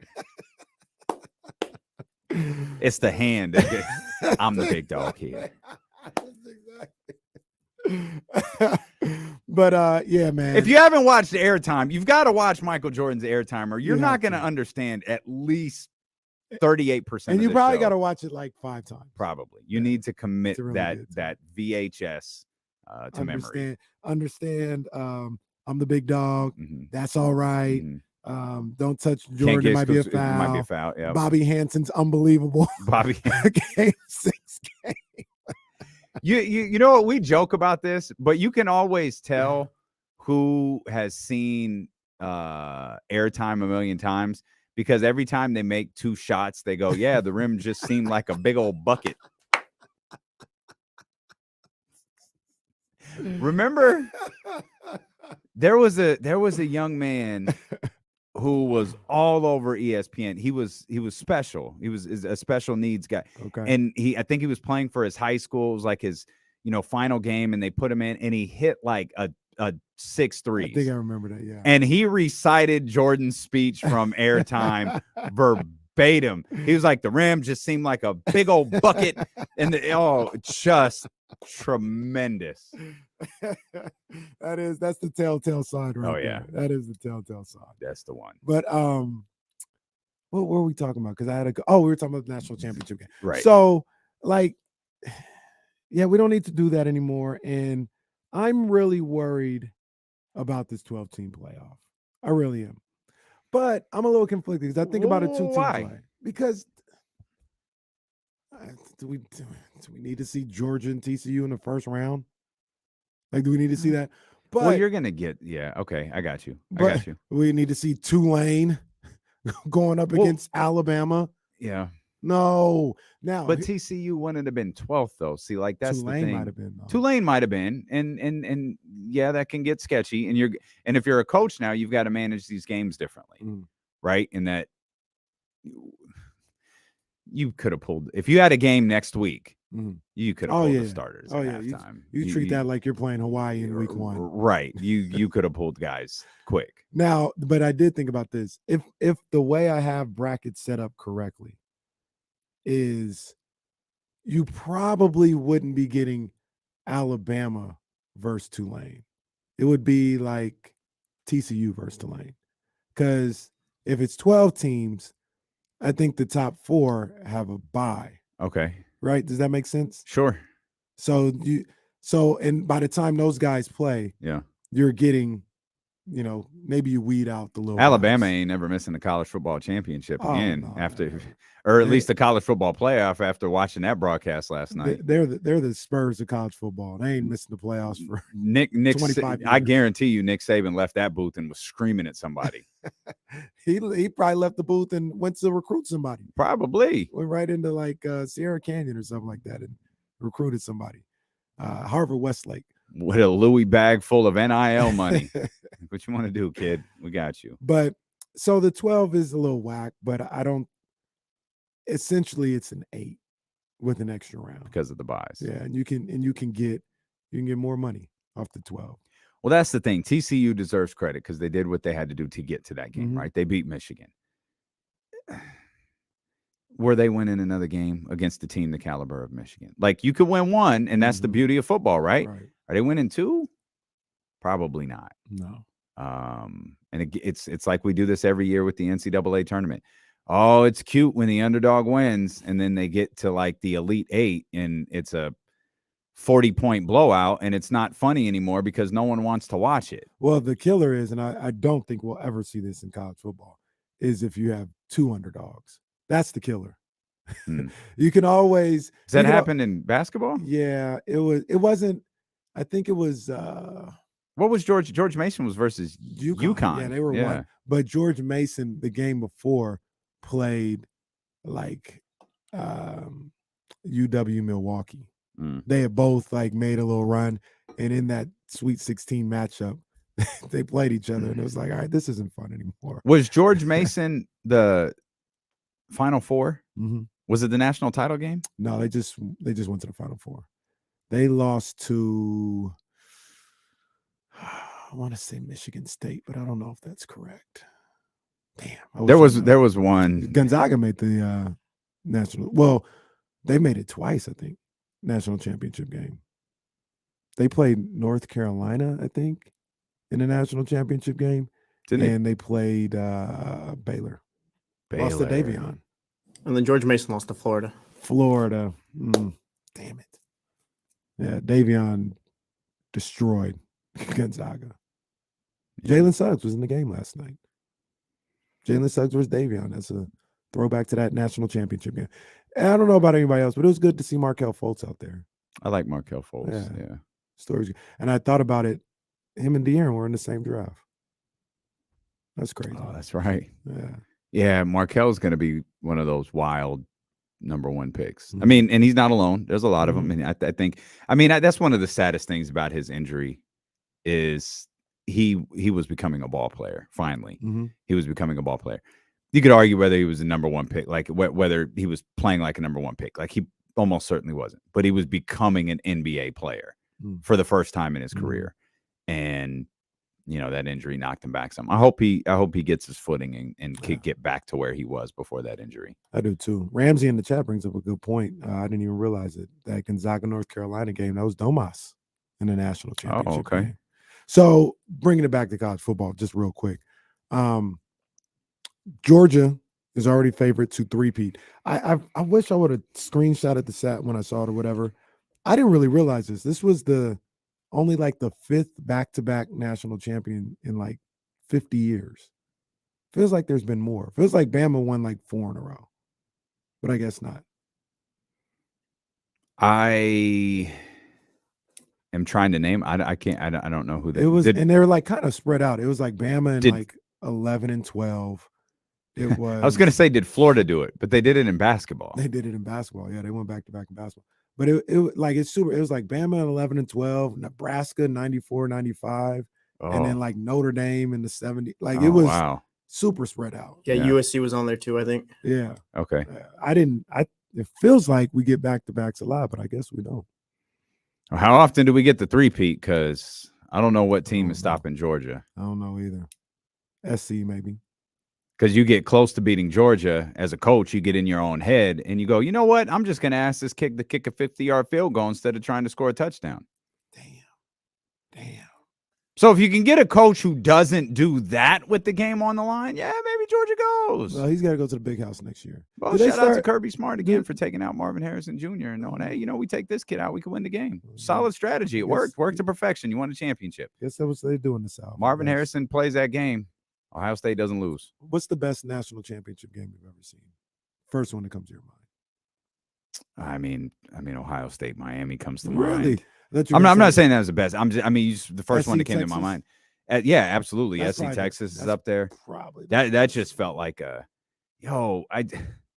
hope we get the opportunity to talk to Reggie Bush one day because I'm sure we're bro. What were you thinking on that play? What were you thinking? Exactly. Like, walk me through this thought process of yours on that play, because I'd love to know. That was a phenomenal game. That was a phenomenal season. The one you mentioned, Ohio State, Miami, that was big time too. That was big time. Yeah, and that was, I think, some would say that was a sketchy ending. Very sketchy. I mean, when there's confetti, some would say I wouldn't. When there's confetti on the field, yeah, and then the flag comes out, yeah. Well, I mean, it got stuck in his pocket. I was reading this in the Wrestling Observer. He went to throw the flag and it got stuck. And he kept pulling. And then when he finally got it, the confetti, premature confetti from the sky, he throws the flag. And then, of course. Did we get to the point where it wasn't a pass interference? Like, why are you pulling for your flag anyway? Well, no, it was definitely a pass interference. No.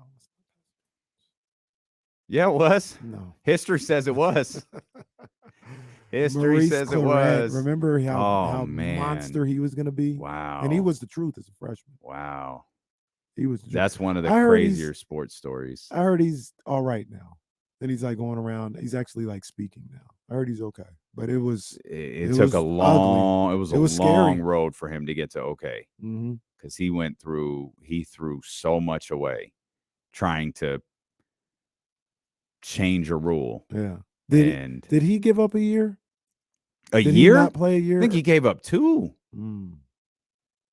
Because I remember I don't know if he was first. I'm assuming he was first, but Mike Williams did that as well. Back at what's his name? Mike Williams. He was the SC wide receiver. Yeah. Who was like going to be a top 3 pick as a sophomore. Yeah. He didn't play. I think he went to the Lions. Were there 2 Mike Williams wide receivers at USC? Maybe. Not at the same time. No, maybe. Then I always think because there's a Mike Williams right now that came from Clemson that is with the Chargers. Beginning to think Mike Williams isn't the most unique name out there. I don't think so. Did you see the guy from the Lions named Michael Jordan? Yeah. Well, is there a Kobe Bryant? He plays for Seattle, I think. Yeah. A Kobe Bryant for Seattle? Kobe. And I think he wears number 8. It's the 49ers versus Kobe Bryant this weekend. So there's a Kobe Bryant in the league, a Michael Jordan in the league. I'm actually surprised that doesn't happen more. I remember being bugged out the first time I saw Michael B. Jordan. Yeah. Like, when did we start? I remember saying, like, when did we start doing that? He said, I don't want to be. I was like, wait a minute. I thought it was Jeffrey. What the hell is this? You thought Michael B. Jordan was Michael Jordan. Well, the first time I was like, what? I saw I was like, Michael B. Jordan. Okay, I don't know what this is. There's I think there's like 3 or 4 Kobe's I came across when I was living in LA. They love Kobe. Oh, I'm sure. They love Kobe. There was like, I'm sure. I think 3 Kobe's I came across. Kobe Bryant. Slam dunk giant. Outplay the Kobe. Son, don't try it. Ficky. That's classic. Not to be confused with the KOBE featuring Tyra Banks. I got it from 102.5. Or maybe I got it from the Bomb. I can't remember. Damn. Cold game. Well, they're the ones that gave me the... Didn't even support me back then. Look at that. They gave me the what was the bag? Gave you the bag. I'm sure they did. I'm sure they did give you the bag. It wasn't called a swag bag, but it's like, you gift win, bag. yeah. You put a bumper sticker on your car. You win this bag. Yeah. And it had a single of Kobe Bryant featuring Tyra Banks. Coldest verse, though, was the Brian McKnight Hold On remix, though. That was. He was doing his thing there. He was doing his thing. Yeah. Love swore slicing gently through my body. Let's get is Mitch still here? 916-909-1320. Mitch. My guy, what's happening, man? How you guys doing? Hope everything's good. Yes, sir. What's good with you, Mitch? Casey, I heard that you're a little rapping there. Pretty good. Thank you. Maybe we could do both. A little money on the side, a little side job there.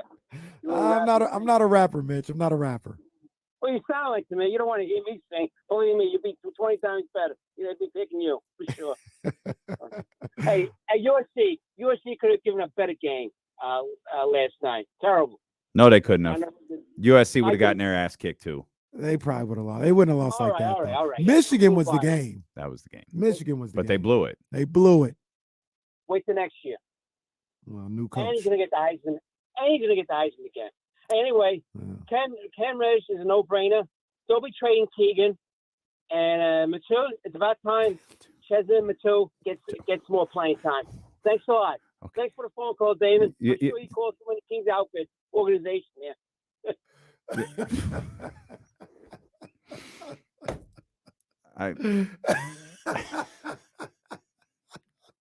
He doesn't miss. Yeah, he doesn't. It started off like it was going to be just a regular comment. Yeah, I thought he was wrapping up like, bye, guys. I was like, cool. We got to get a good Mitch calling then. And then Mitch went Mitch. I kind of need the clip of what Chimezi's first name was, because he hit us with the Metu, which never ever misses. But he threw the first name at us for the first time. He said, today I'm going to try it. I'm going to try it today. And I don't even know what he said at the end. I don't even know what he was talking about. Take a lot of calls from the organization, and I don't know. I love Mitch, man. It's been Mitch a while. is our guy. I need Mitch to come out to California. Come out to Sacramento, man. Oh, come on, Lord. Man. Pull up on us. I was wondering how to spell it, and Mrs. Mac 10, I think, nailed it. Metu, Matoo. Metu. Freeport, Metu. Thank you to the new guy who's telling us how it's pronounced. And it is not pronounced me too. Oh man. Fantastic. Mitch, you know what? Let's just take a break after Mitch. We'll shift our attention from the debacle of college football to the start of the NFL playoffs. Let's we'll go, take baby. our first I'm look ready. at the 49ers and the Seahawks. And Akash Anavarathan of Niners Nation is going to join us at the top of the hour. Coach David Patrick coming up as well. Your J Street Vibes co-host Jason Jones, all on the way here on Sacramento Sports Leader ESPN 1320. I had I ordered some team gear for the first time. What team? The Brooklyn Nets. I'm sure you already know what I ordered. The Kyrie jersey? I didn't. I ordered their city hoodie and shorts. The one with the Basquiat crown. Yeah. All their uniforms are really dope, man. Yeah, they hit that design flawlessly. I was like, yeah, I think I need to do that. I like the jerseys. I absolutely like the jerseys. I wouldn't wear one, but I like them a lot. And the hoodie's close enough. It's like I could do this, and the shorts are they're perfect.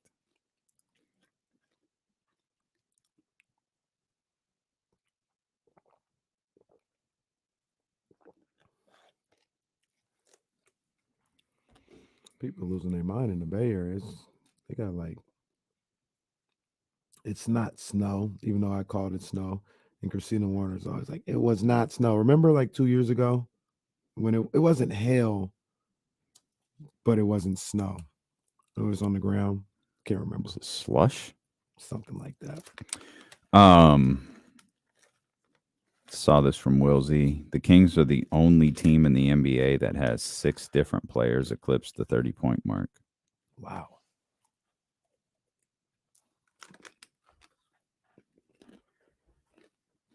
Wow. That's amazing.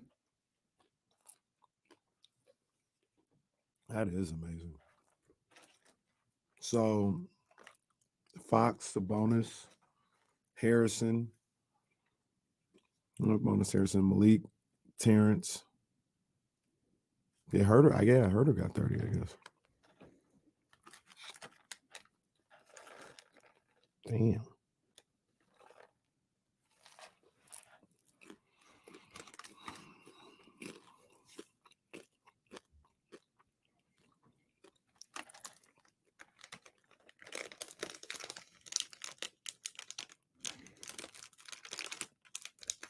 Looks like it's still clear out. It keeps saying, oh, it's going to rain next hour. It's going to rain next hour. But it's been pushed off for like 3 hours now.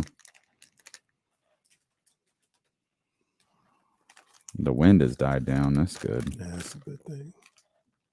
Every morning, I just wake up and look at my fence. Is it still standing? Still standing. Right. Still strong. Keep it moving.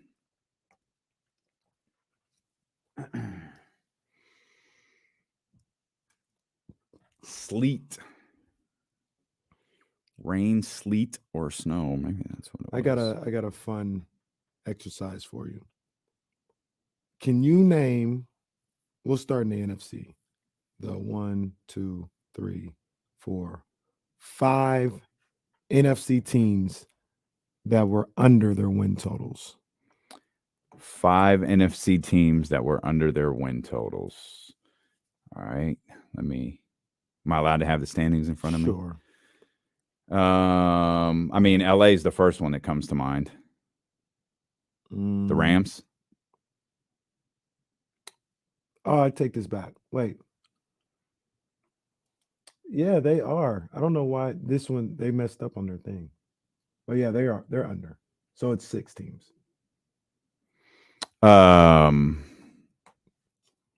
Cardinals. Yep. Packers. Yep. Bucks. Yep. There's 2 more. Yep. 2 more. The Saints. Oh man, that's the good stuff. Yes, 5. 1 more.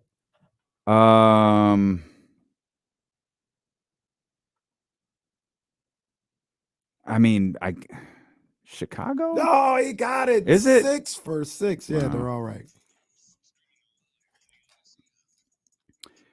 We'll get to Akash Anavarathan at the top of the hour. Talk 49ers football with him. Let's get to the phone lines right now. 916-909-1320. I got our brother Joe here. Joe, what's going on, man? What's happening, guys? What's going on, man? I'm just bummed out that Blake Corum got hurt, and had to go get his knee surgery done and miss out on the college football playoffs. Yeah, that was tough, man. But I don't know. It probably would have been the same situation. But I think Michigan would have been a much better game than TCU. I thought they matched up a little bit better on the defensive end. So, it happens. That dude's a stud, though. And I was just reading online, he's gonna come run it back next year. So I'm gonna be shouting out. I'm gonna be looking out for the Wolverines in the championship game. Yes, sir. That's what I'm talking about, Joe. Let's go, baby. Okay. You know what it is. Go. You know what it is. Right. And I'm a Geno Smith fan. I love his story and everything, but it's unfortunate that they're going to meet up with those Niners because the Niners are dogs. That's what I'm talking about. That's a call of the week by Joe. I'm with. Okay, no, it isn't. First of all, Dogs and actually out put Joe on timeout. Give Joe the Leeson treatment for the next. Dogs out here. I'm with Joe though in the sense I love the Geno Smith story. I actually love the Seahawks story. I love the Pete. I love everything about it for Pete Carroll, for the whole group. I just don't see how they have enough to. If the 49ers were strictly a defensive team that showed no life offensively, you could make an argument. And I think you could make a really good argument that you just need to rattle the defense a little bit just to get some points on the board. Some points is not going to be enough. This offense, it's been overshadowed by how great the defense is. But this offense is so capable with the weapons that they have. I just don't see how a team like Seattle has enough offensive power to overcome the defense and score enough to manage that San Francisco 49ers offense or keep up with that San Francisco 49ers offense. The 49ers offense, I had this number just a second. This was stunning to me. In the 49ers' first 11 games of the season, they averaged 22.6 points per game.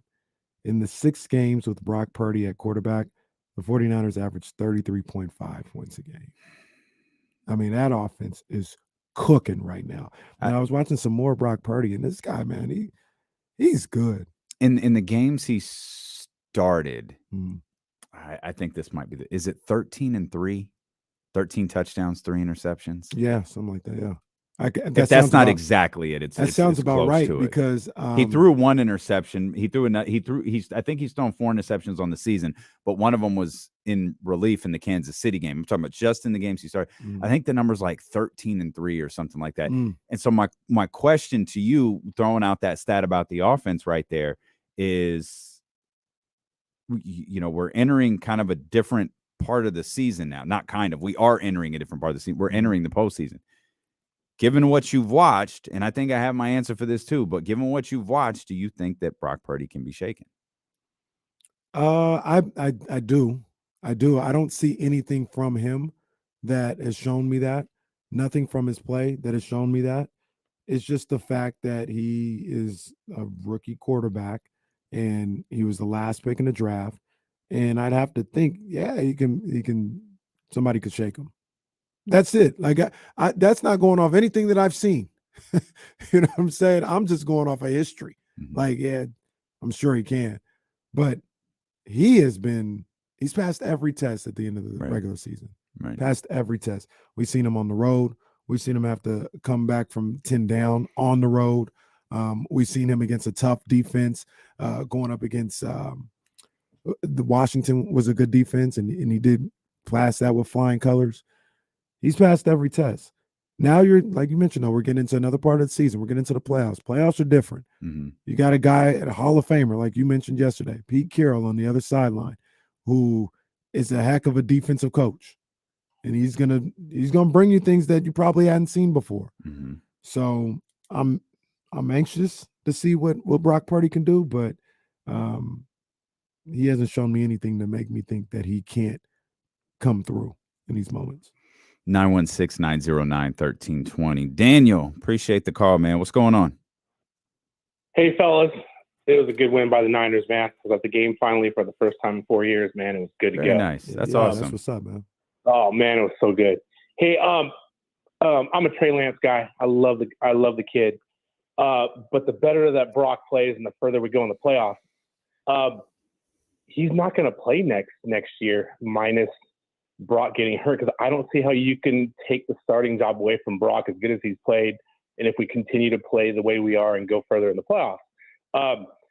But if you're Trey and you're his agent, how long can you let him sit behind, sit as the second string and not play football without killing his career? It seems like it's going to hurt him. Yeah, that's kind of it's a great question, Daniel, because that's kind of the like the other side of the Trey Lance thing. Because easy for me to say, this might be hard for some people to believe, I don't actually run a professional football team. Nah, come on. I know that's shocking. I'm not a general manager, so it's easy for me to say you don't start a player because of where they were drafted. You just said this about Brock Purdy. I right now, and this is not a discussion that needs to be had, but I think Daniel brought up an interesting point. It's not a discussion that needs to be had right now, but it's a discussion that's going to be had about Brock Purdy being the starting quarterback next season, week 1. And if he is, and right now he's done everything he possibly can to win that job. Even if he wasn't auditioning for it when he first went under center, he may have won it. Is that Trey Lance has not played football in a really long time. Yeah. And this isn't, I think you've got to be sensitive to that if you're John Lynch and you're Kyle Shanahan. And if you do go the route of Brock Purdy, you have to really look into trading Trey Lance. It can't be a guy you put on because to me, Trey Lance becomes less and less valuable. There's less and less mystique around him if you just sit him on your bench. You have to find a way, probably certainly for him, but for your best trade value, you might have to do it this season. Because if you don't, that's just another year Trey Lance hasn't played football. And now those years, and now you're talking about, you're trying to tell a team, hey, come acquire this quarterback who played in one college game 3 years ago. I don't think you can do that. And one other small note, we went through the teams that are likely to be looking for quarterbacks next year. It's essentially half the league. This might be your best opportunity for a team who can't land the person that they want to in the draft or in free agency or whatever. This could be your best opportunity to get them. Because if our assessment is correct, and it is roughly half the league going into new starting quarterbacks, the guys that aren't are the Josh Allens and the Joe Burrows and the Patrick Mahomes, and now you've got the Brock Purdy. Those guys aren't losing their jobs next year. And it could be a while before you have a market as open as this to move him, if that's the direction you choose to go. Meaning Brock Purdy, if Brock Purdy is the direction you choose to go. So many things there. It's interesting. So first off, as much as I like Brock Purdy and I love what I've seen from him, I'm still on the side that I was on, I think maybe a week or two ago, where I said, come OTAs, like I know it's a competition or whatever the case may be, but come training camp and OTAs, somebody's got to be number 1 on the depth chart. Yep. It would be Trey Lance for me. Still be Trey Lance. That doesn't mean why? Because he's your starting guy. You lost. Why? He's the guy that you planned to start last year or coming into this year. Hey, and he got hurt. Plans change, pal. He got hurt. Yeah, that's right. He got hurt with minimal tape, with minimal games played, with minimal sample size. You went into the season with him being number 1 for a reason. So he would be number 1. Now, like he'd be number 1 by a thread. Like, he can be beat. Now, like I said, but that's why I said somebody has to be put at number 1 on the depth chart. Like, it's an even competition, but somebody's got to go in the 1 slot. Somebody got to go in the 2. So Trey Lance will be put in the 1. Purdy will be put in the 2. But it's an even competition. So there's that. Then I disagree, for the record. Okay. Then if he doesn't win the job, or whatever the case may be, I don't think you have to trade him. I think you keep him around. He's your backup quarterback. I don't know how you do that, man. You do it like you did Brock Purdy. Okay, Like, yeah, he but was a you didn't rookie. give up how many first-round picks for Brock Purdy? Yeah, but that's already done. It's already done. But you Like, could you're not get gonna- something back for that. What you gonna get, a 3rd-round pick? Maybe. Like, you're not getting those first back. That's all anybody Shoot, cares about. shoot the way John Lynch and Kyle Shanahan trade him for 3 6s. You don't miss in the 6th round. You don't miss in the 5th and 6th round. Just trade him for a bunch of You'll late get round damn picks. Lawrence Taylor in the 6th round. You've done it before. Go just be help. Give me a 4, 5, and a 6. Right. Be the greatest 49er football team we've ever seen if you give Kyle Shanahan a 4, 5, and a 6, or John Lynch a 4, 5, Don't give and a him 6. 3rd. Just don't give him 3rd. He'll draft another goddamn running back. Taylor Price, he was in the game on Sunday. Good. Like that. He played. I believe the scorecard now reads he played in week 16 and 17. This was after they traded the other guy that they drafted in the 3rd round. But here, or didn't even trade him. Yeah, I think they waived him. I saw he was inactive for Philly the other day too. Oh. By the way. But here's the deal. I don't move on from him. I keep him, and he works out as the backup if Purdy wins that job. Here's another reason why you do that. The contracts are probably the most perfect at the quarterback spot for the 49ers. When you have a Nick Bosa coming up, when you have to figure out what you're doing with a Jimmy Ward, like, you've got contracts you got to take care of. And even if you say, hey, we'll keep Purdy, trade Lance, and go get a Fitzpatrick type, that's still like 8-9 million, whatever it is for that year. Like, even the backups, the no names, are getting a certain amount of money. So I think that factors into why you would keep Trey Lance. Logically, that makes sense, but I completely disagree with you. You're listening to D'Lo and KC on KIFM West Sacramento, 98.5 FM, KRX QHD2 Sacramento, ESPN 1320, driven by Lasher's Elk Grove Dodge, always live on the free Odyssey app. We welcome in our man, Akash Anavarathan, Niners Nation. I refuse to ask Akash any questions about Brock Purdy next year. So I'm going to ask Akash questions about Brock Purdy right now, and I'll ask you, Akash, the question I just asked KC. Do you think, given what we've seen, and by the way, your videos on Instagram, your film videos are just tremendous. There's so much great stuff in there. If you're not following Akash on Instagram, you absolutely need to. But given what you've seen in the last 6 or so games, do you think, headed into the playoffs, do you think Brock can be shaken? I mean, I've seen no reason to believe that so far. I mean, he's played in 5 3/4 games now, and since he's taken over in week 13, he leads the NFL in passing touchdowns, passer rating, yards per attempt, and wins. He leads the NFL, and we've seen him in different situations, right? Being thrust into that Dolphins game and playing well, and then playing Tom Brady in his first start at home, playing well. Against the Vegas Raiders, didn't particularly have his best game per se, but managed to come up with 2 drives at the end of the game when they had to have it.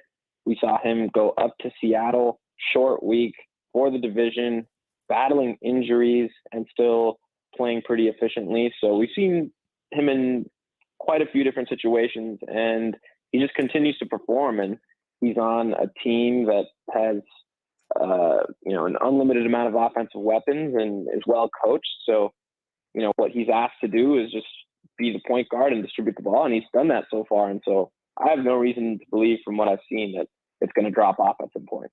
Hey, Akash, I just read off this stat. I had it in front of me, but I don't have it anymore. But it basically was in the first 11 games of the season, the 49ers were averaging a little bit over 22 points per game on the offensive end. In the 6 starts with Brock Purdy, they're up to like 33.5 points a game. In your opinion, what has allowed this offense to completely take off once Brock Purdy got under center? Two things. I just think he's been a better thrower of the football in the red zone. I think that was an area where they struggled early in the season.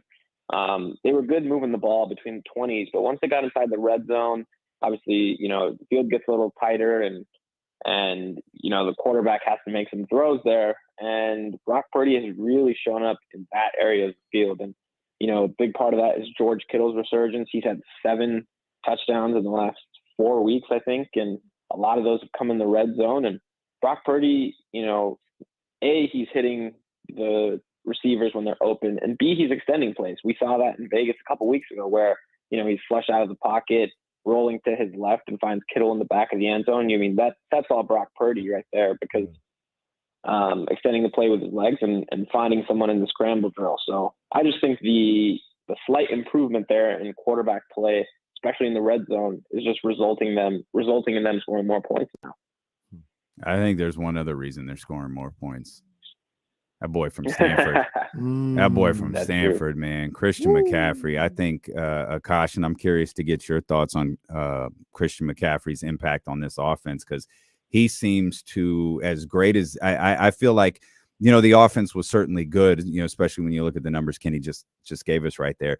It feels like the acquisition of Christian McCaffrey is what brought the San Francisco 49ers offense up to par with how good their defense is. And to me, it was that acquisition that made them a true Super Bowl contender.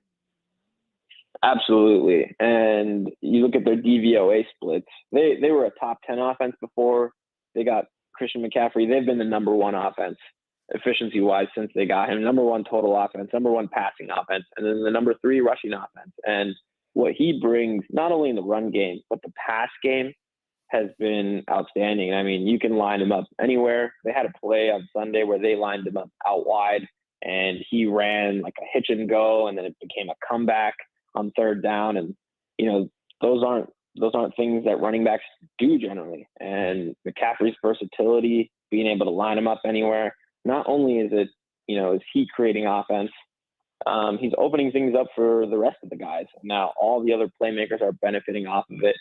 I think he's got over 1,200 scrimmage yards since he joined the 49ers. I think that's most in NFL history by a player that was traded midseason. So he's been historic. When the trade was made, we wondered if the 49ers overpaid for McCaffrey given all those picks, but I don't think anyone is losing sleep over those draft picks right now, because he's delivering in a big way. Yeah, 100%, man. He is as advertised. I remember when the trade went down, and I was excited about it because I love his skill set, but I was also worried about, the injury history or whatever. Thankfully, he's been able to stay healthy the entire time, and he changes everything. Akash, I said at the end of last season that the 49ers needed to get some help for Debo, where they either need to figure out if Debo was going to be like more of a runner and they needed to go get a wide receiver, or if they were going to let him be a wide receiver and go get a running back. And it seems like Christian McCaffrey is absolutely perfect to not only do what he does, but unlock guys like Deebo Samuels and like Deebo Samuel and George Kittle and Brandon Ayuk. He's perfect for what they're trying to do on the offensive end. 100% agree. And the crazy part, over the last 3 weeks or 3-4 weeks now, Deebo Samuel hasn't even been playing yet. It's almost been an afterthought because the offense has been so explosive, so efficient. They're scoring, they're averaging, like you said, over 33 points a game. And that's without Deebo Samuel, who was arguably their most valuable player on offense last season. And now you get him back into the mix. You get Elijah Mitchell back into the mix.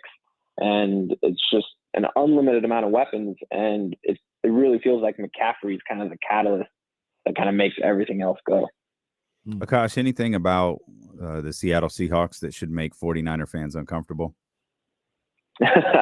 I think it's their head coach, Pete Carroll. What a phenomenal job he's done this season. It's a team that came in with low expectations, and they managed to squeak into the playoffs here at 9-8. And he's just always has something up his sleeves, whether it's a fake punt or trick plays. And it seems like his teams are always ready. I know he's already saying the right things to motivate his guys.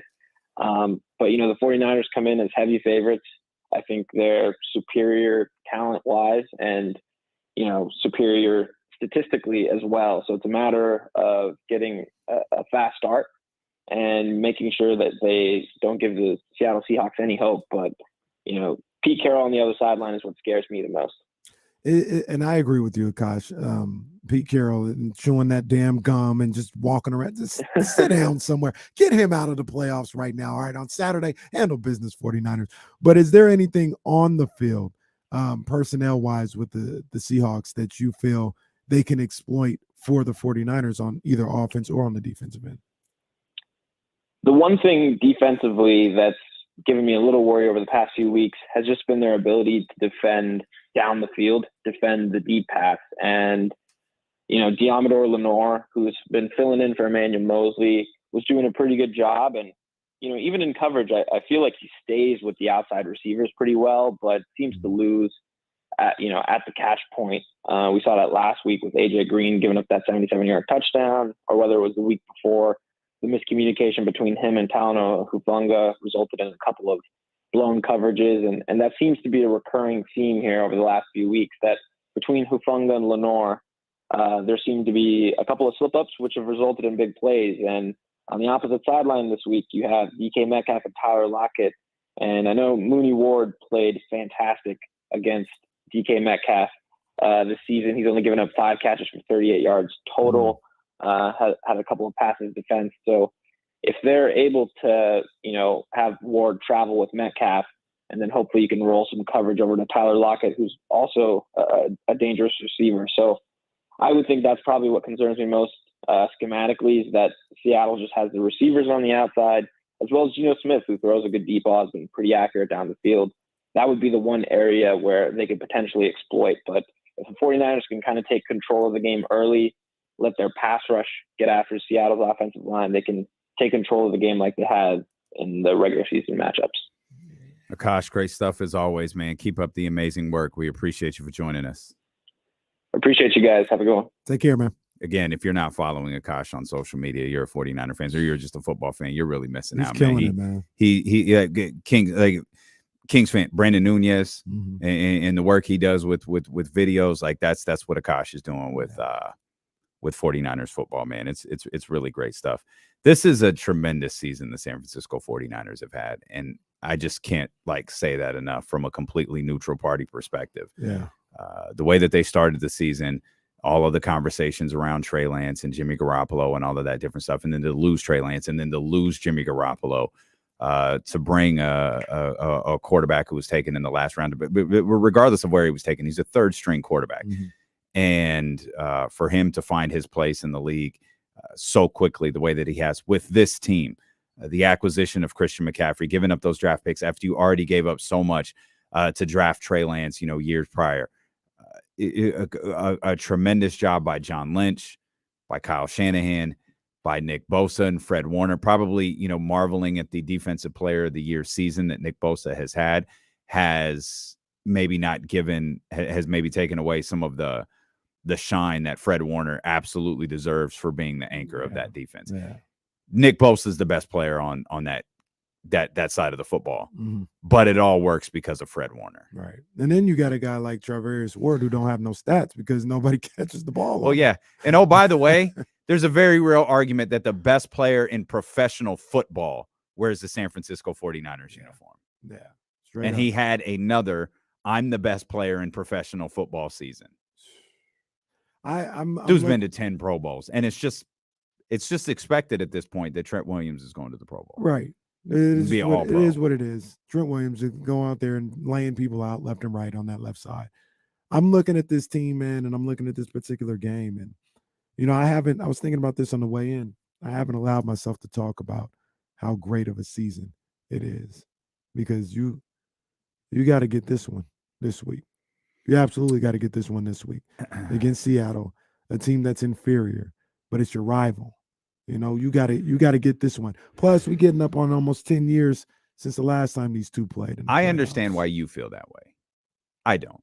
No matter what happens Sunday, this was a phenomenal season by the San Francisco 49ers. I'll look It's back. going to be disappointing if they lose, because I don't believe Seattle is as good as they are. I'll look back if they lost on Sunday. I'll look back at some point, like in April or something and be like, this was a good season around draft time. But I get it. But this is big shout out to the 49ers, by the way, for continuously trading their draft picks, because that just throws out the D'Lo and KC draft day marathon show. Love it. I love it. We'll send Kyle Shanahan a gift basket. But here's the other thing that, and this goes into kind of what we talked about with Trey Lance and Brock Purdy. I think the 49ers are starting. This was the first year of their window. This was the first year of their championship window. That's about a 3-year window when you talk about the primes of Kittle and how long Trent Williams is going to be here and all this other stuff. Interesting. It's about a 3-year window. This was the first year. Trey Lance, you could get away with having him as your starting quarterback with him not playing, a lot of football this year.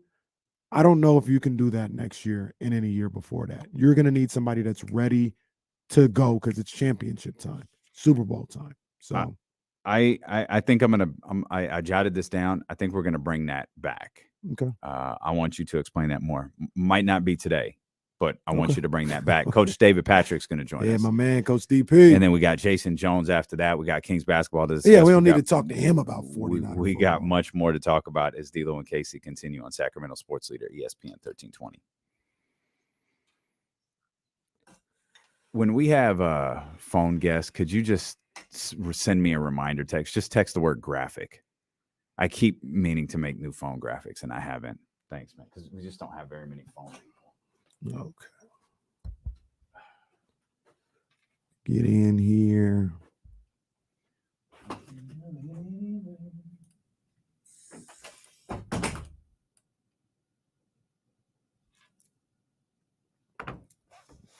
Yes, sir. 13th round with your main man, Kenny Caraway. Shout out to my people over at Meister Watches. Big ups to them. Shout out to the whole crew over at Jordan Brand, always showing love, showing support.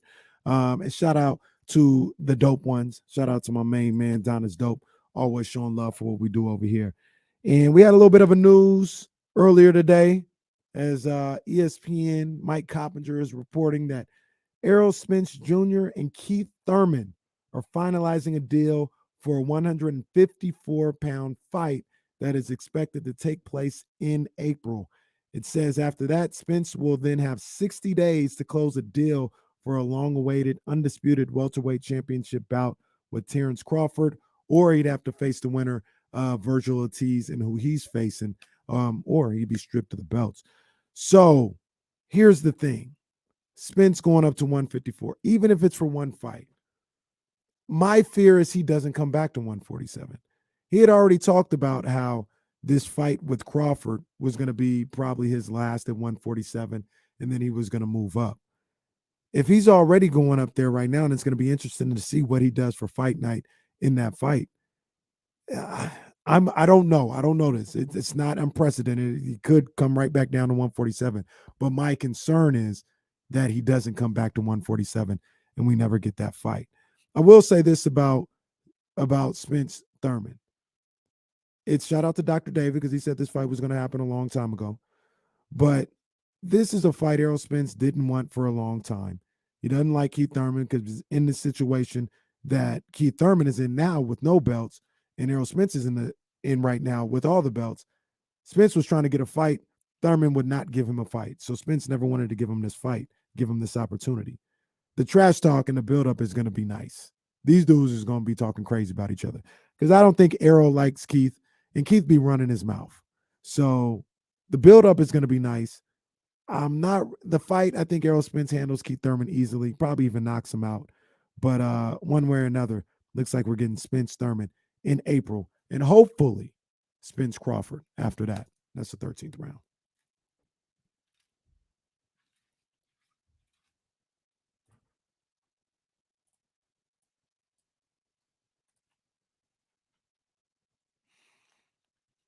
That's on me, baby.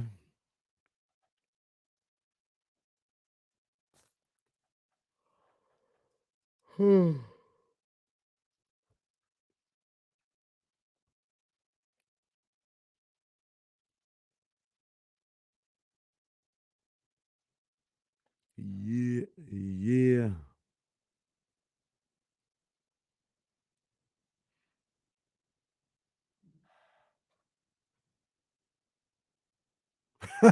Tay Hardaway be hating on Errol Spence all the time. Al Smith's looking bad. Yeah, well, you know what? He looking bad because he thought he had a fight deal with Crawford. That's what changed all of this. Spence said it before too. He was like, "Man, I don't know what the hell I'm gonna do now." He said this a couple months ago. He said, "Man, I don't know what the hell I'm supposed to do now. No, I ain't got no fight." He's like, "I wish you would have told me, because then I would have set up another fight." Everybody was blindsided by what Crawford did. This is where I can't get into Al and everybody was conspiring. They had no backup plan.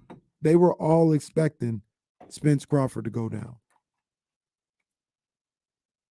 There ain't no blame Al. Like, he expected, Crawford blindsided everybody. Everybody expected the fight to go down, and Crawford came out of nowhere. I don't think the fight's happening. I don't think it's happening at all. I'd be surprised.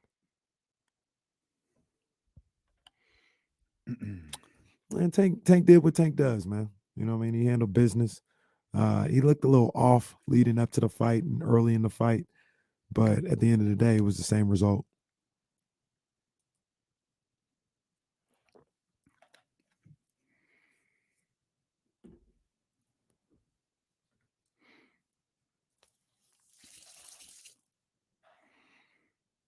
Mm-hmm.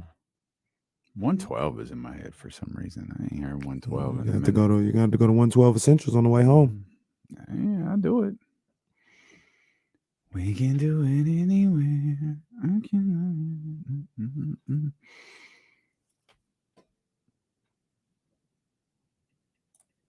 Bro, they had venues locked. Stop, Dr. David.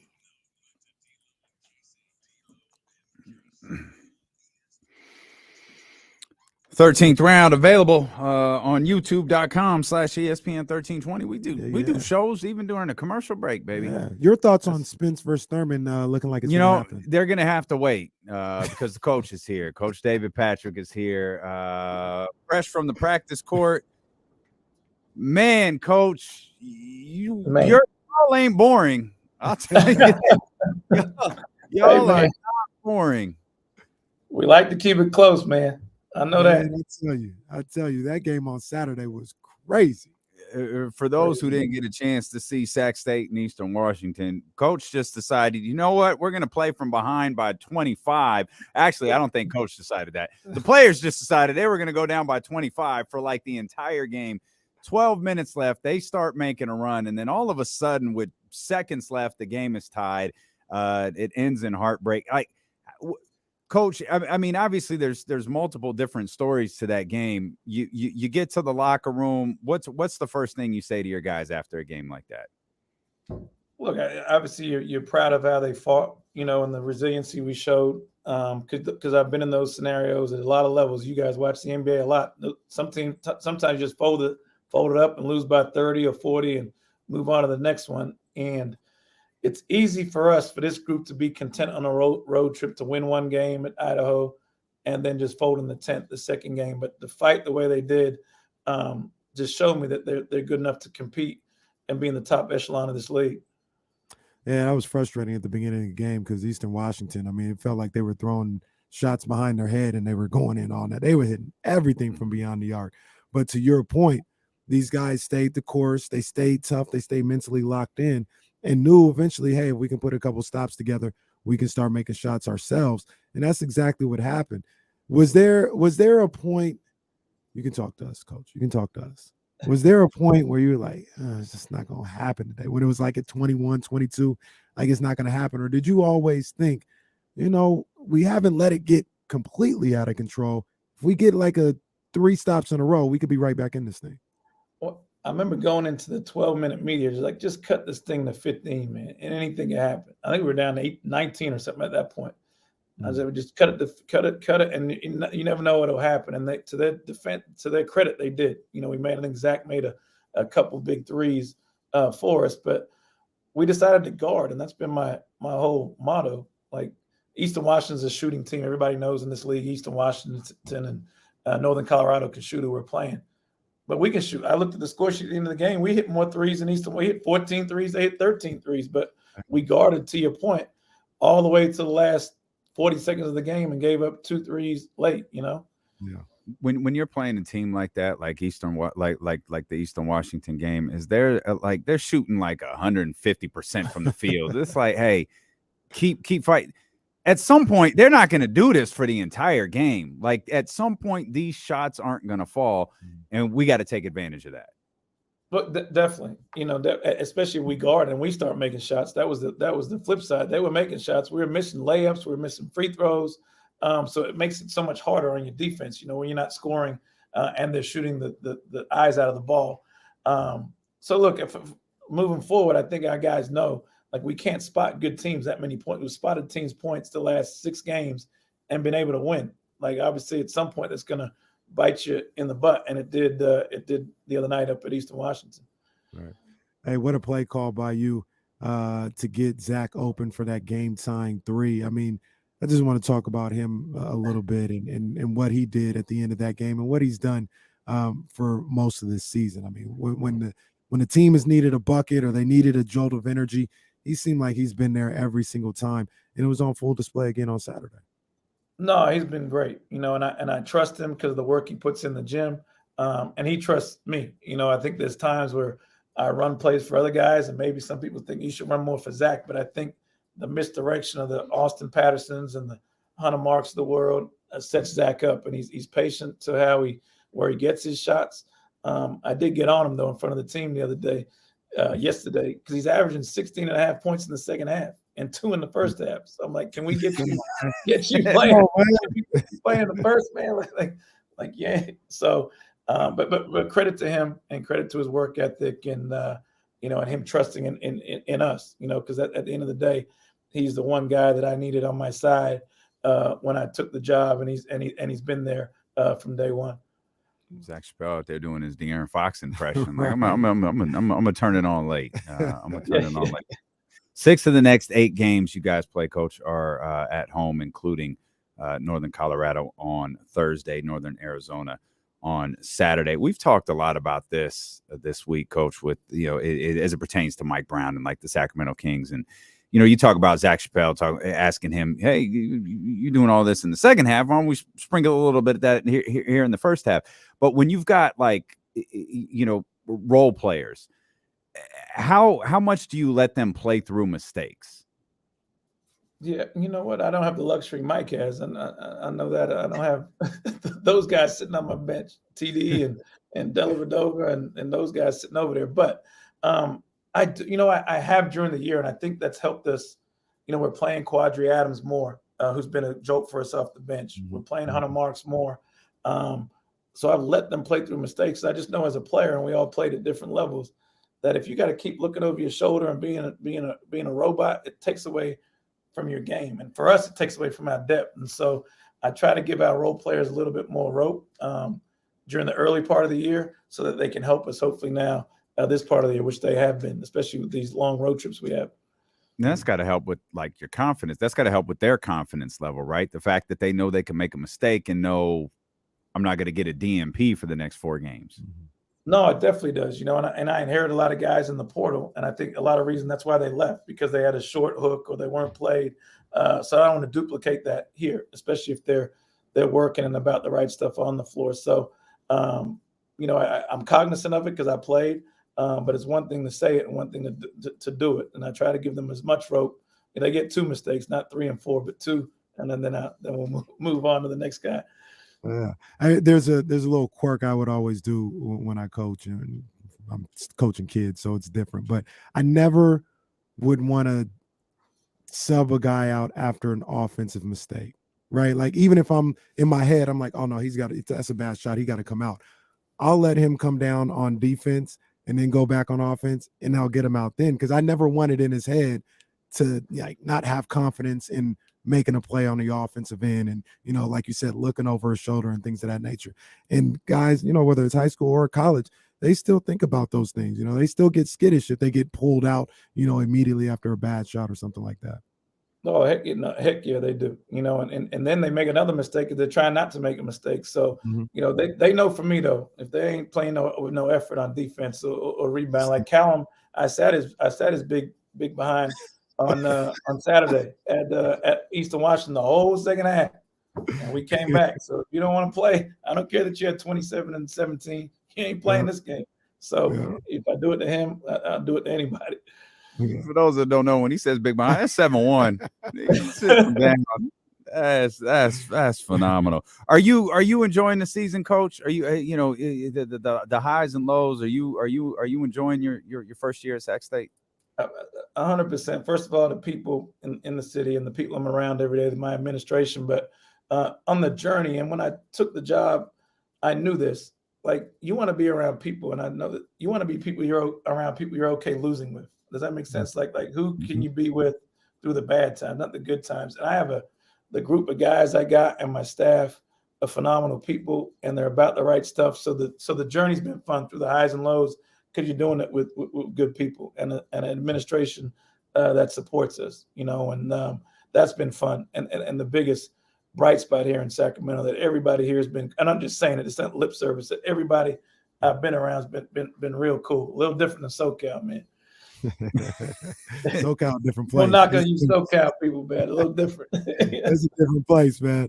Hey, Coach, you got Northern Colorado on Thursday, Northern Arizona on Saturday, both at the Nest. Combined 1-7 in league, 10-23 overall combined with those two. My question to you, Coach, is how do you get these guys prepared to play the game and play the opponent and not worry about the record? Well, they should hopefully they got the message on Northern Colorado. Like their wins on non-league are phenomenal. They beat Colorado State at Colorado State. They're up 5 at Colorado, and the guys they lost to are like Baylor, Houston.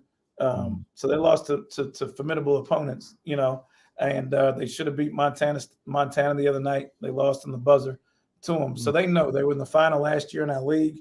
They got the 2 leading scorers in the league.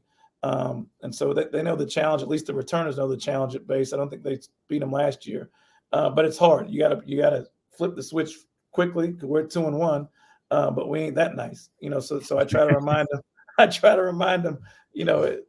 Religiously about every opponent's different and every challenge is different. And they're 0-4. So how hungry are they going to be to come in here and try to knock us off at home? And so we got to keep that edge, and I try to do that. But when you're dealing with these 17 to 23-year-olds, man, you never know. You never know what they're doing.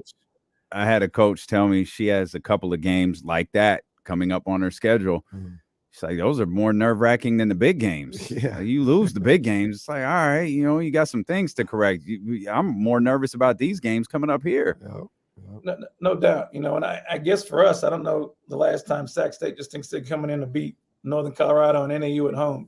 So that means we've set the bar high, but with that comes some expectations, and we gotta try to live up to them against 2 really good teams and 2 really good coaches. We got to get out to the Nest, man, and support Coach Patrick and the Sac State basketball team. As we said, 6 of the next 8 games are at home, so you got plenty of opportunity to get out there. Good luck on Thursday, Coach. Good luck this weekend, and we appreciate you as always. Thanks so much, guys. Appreciate y'all. Take care. That's our man, Coach David Patrick, right there, Sac State Hornets men's basketball coach. He actually Coach Patrick came up in the same conversation that I was having with Care about Coach Campbell. I can't stress enough what an amazing job the Sac State athletic department did.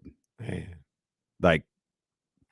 Every basketball circles, elite basketball circles are very aware of Coach Patrick and Coach Campbell.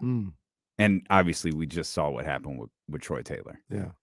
I can't applaud that athletic department enough. They've been Mark Orr over there.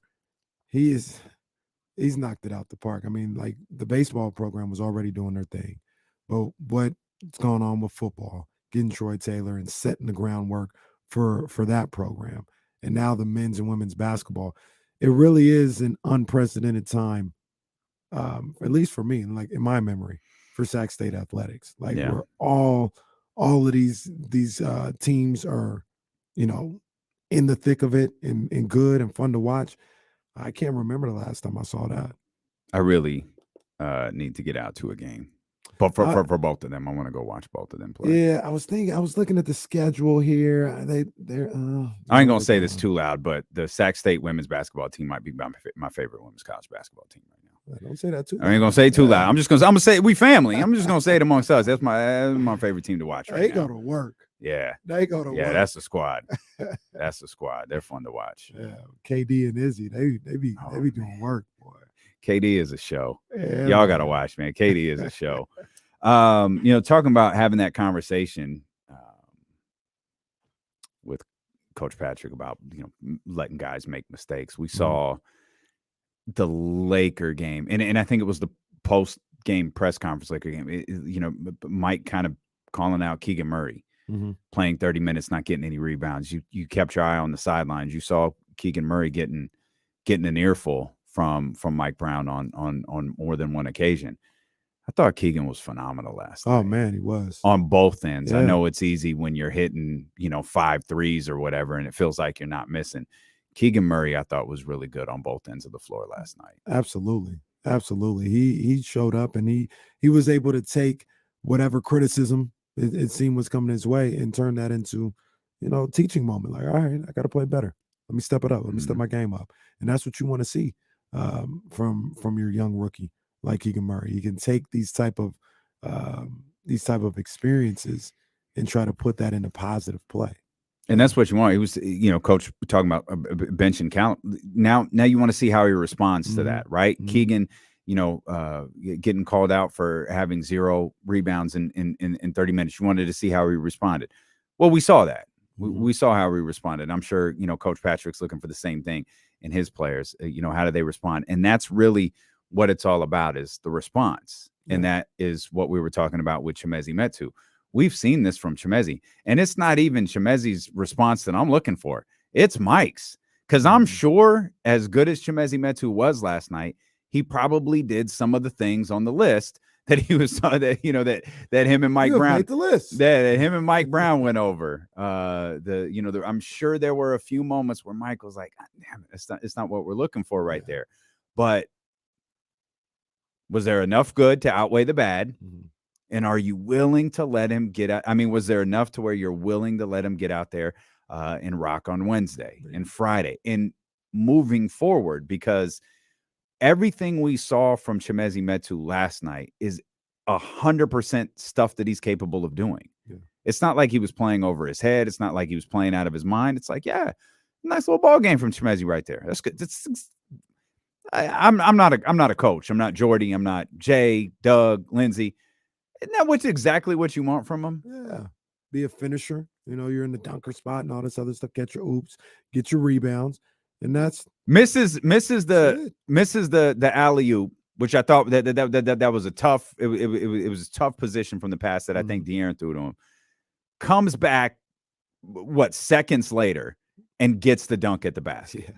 Yeah. He played phenomenal, and I really liked how Coach Mike Brown put out there that Chimezie and Rashawn, have handle themselves like professionals through all this, knowing it can't be easy, what's been going on, but they've been ready to go every opportunity that has been given to them, man. So I thought it was dope to hear that.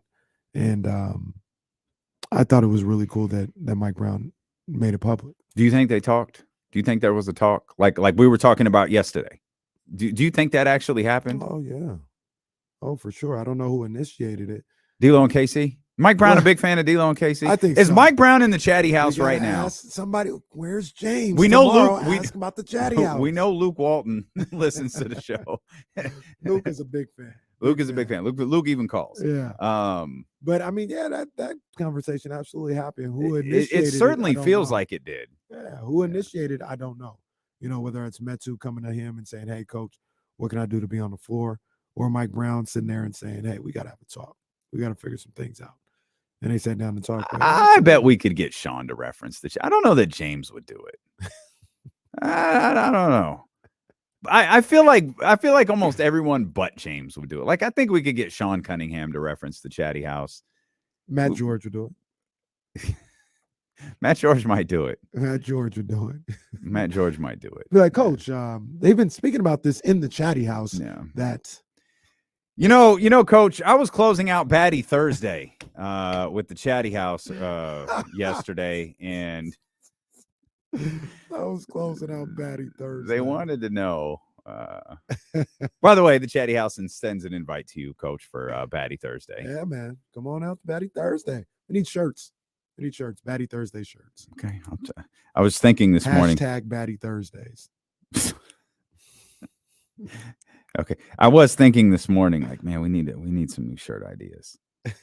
Hashtag Batty Thursday. Who in the chatty house would buy a Batty Thursday shirt? I'd rock a Batty Thursday shirt. Hashtag Batty Thursday? Yeah. I have to give one to Matt. Batty Thursdays. Yeah, we could do that. D-Lo and KC. Oh, could we get Morgan to say it on pre? Could we get Morgan to reference the chatty house? Oh, well, I'm not gonna put Morgan in that position because she's got her own community to to reference. Yeah. Not that she would, that should be like, no, we're gonna do. I think she might. We need to get Kenny to mention it. Oh Lord.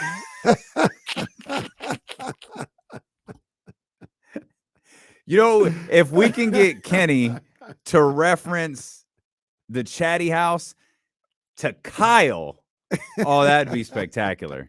Kyle might throw something at him. Oh, that's a good one. Oh, Coach, I was closing out Batty Thursday on with the chatty house. That's good stuff. Oh, I talked to Drake. We got to get Drapes on this week, man. We got to get Drapes.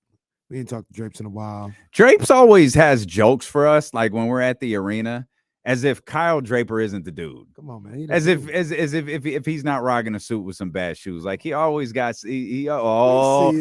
look who's out tonight. Yeah. Oh, it's a big night. Look who's here. It's like, come on, Drapes. We just in your orbit. Yeah. And both of those guys, Drapes and Mark Jones. Mark Jones did that to me on Saturday. I was like, what's up, Mark? What's going on? We dapping up, whatever. Said, what's up to Alvin Gentry, all this other stuff. And it was like, I see the shoe game. I had some tailwinds on it. Like, I see the shoe game. I said, Mark, stop it. I look down. This man has some Louis Vuitton loafers on. Stop it. Ain't no shoe game over here, Mark. Settle down.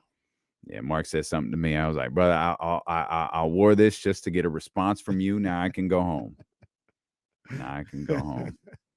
Coach Molly says she wants a Batty Thursday shirt. Oh yeah, Batty Thursday shirts coming through. Yeah, I think some updated chatty house merchandise is on the way for sure. Batty, we probably should do nice with a keyboard too.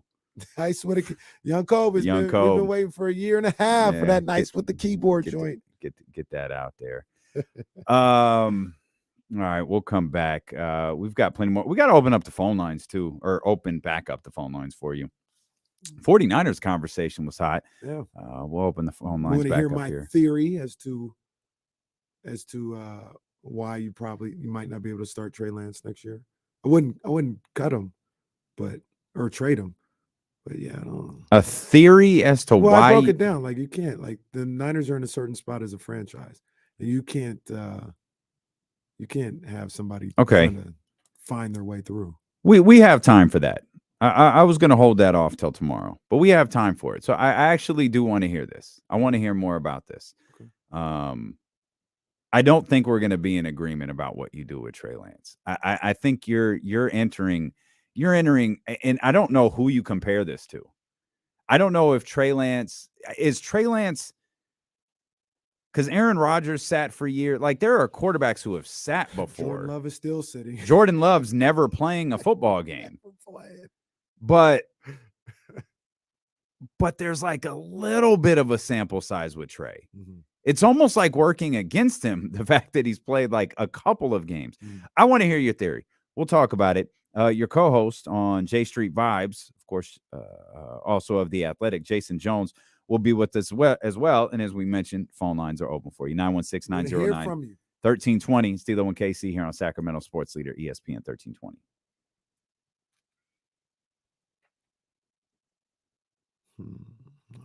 I'll be right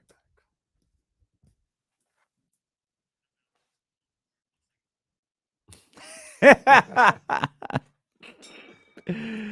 Okay. Yeah, that'll be funny. Okay. Kamara and TC. Okay. That's so funny, Kamara. I'm gonna clown Kamara just for calling back. Oh, Sensational's you know what? Sensational is not available in a t-shirt. I'll get that done. I'll get it a Sensational t-shirt done. I think it's only done as a hoodie. I don't know if I did a t-shirt. Let me take a quick peek. I don't think I did because I don't think I've done t-shirts in a while. Let me take a quick peek here. That would look good on a t-shirt because they've got a great purple color. Yep. Okay. I got you. Done deal, Clint. I got you. Get that done. Hashtag t-shirt season. Yeah, I know, man. We need to get him back on for sure. Maybe that'll get him fired up again. It was 4 minutes, 5 minutes, whatever it was. It wasn't a ton of time. He busted his ass when he got in the game. Those shots didn't fall. But he busted his ass when he got in the game, which just leads me to believe, given what we saw from TD last night. I think Trey Lyles is as solid as they come. Malik Monk is solid. And then what we saw from Chimezie, I think that conversation that we were talking about yesterday actually happened. I really do think it happened. Hey, Tim, what's up, man? Tim, where you been, buddy? Good to see you. Good to see you. Yes, definitely. Please hit that like button. Hit the like button. Hit the subscribe button. How many we got right now? Refresh. 160. That's not bad. We could be better. We should be above 200. Can we get 40 more likes real quick? Can we go on and do that? I've been thinking about it since it's coming back next month. I really wonder how they're going to end Snowfall. Snowfall's back next month, huh? Yeah. I don't know. Normally those shows end one of two ways. Yeah, I know. I don't remember how season. Oh, yes, I do. I remember. Yeah, that was cold. Yeah, that's good stuff. Oh, you're welcome, Tyler. And hey, and Tyler, I appreciate you. Just a quick note for people who order merchandise from us. If you ever get something it looks like it's not printed right, something looks wrong with the color, hit us right away because we can replace it at no expense, like no cost. We could get it replaced right away. So don't ever feel like you're complaining or being annoyed. Like, just let us know and we can get it corrected super quick, man. It's absolutely no problem for us. Yeah, that's for real. When I saw the first episode of Snowfall, I'm like, this is the Rick Ross story. They consulted him on it before it too, I think. And then right. I think he says they stopped talking to him or something like that. Yeah, I think at some point they kind of got out of it, but the away from it. But the first time I saw it, I was like, yo, this is the Freeway Ricky Ross story. Good call, Dr. David. See what your kids need. Better yet, Dr. David, just ask what type of hoodies your kids want. Because, oh man, good. I'm so glad people are digging the hoodies. Like, we switched the brand that we use a while back, and they're so much better than the original ones, in my opinion. So much better.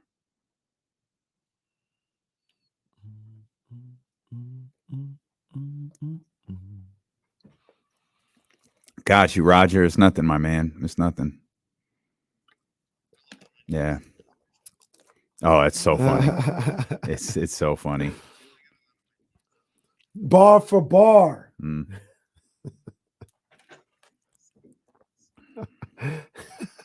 Hey, trendsetters, baby.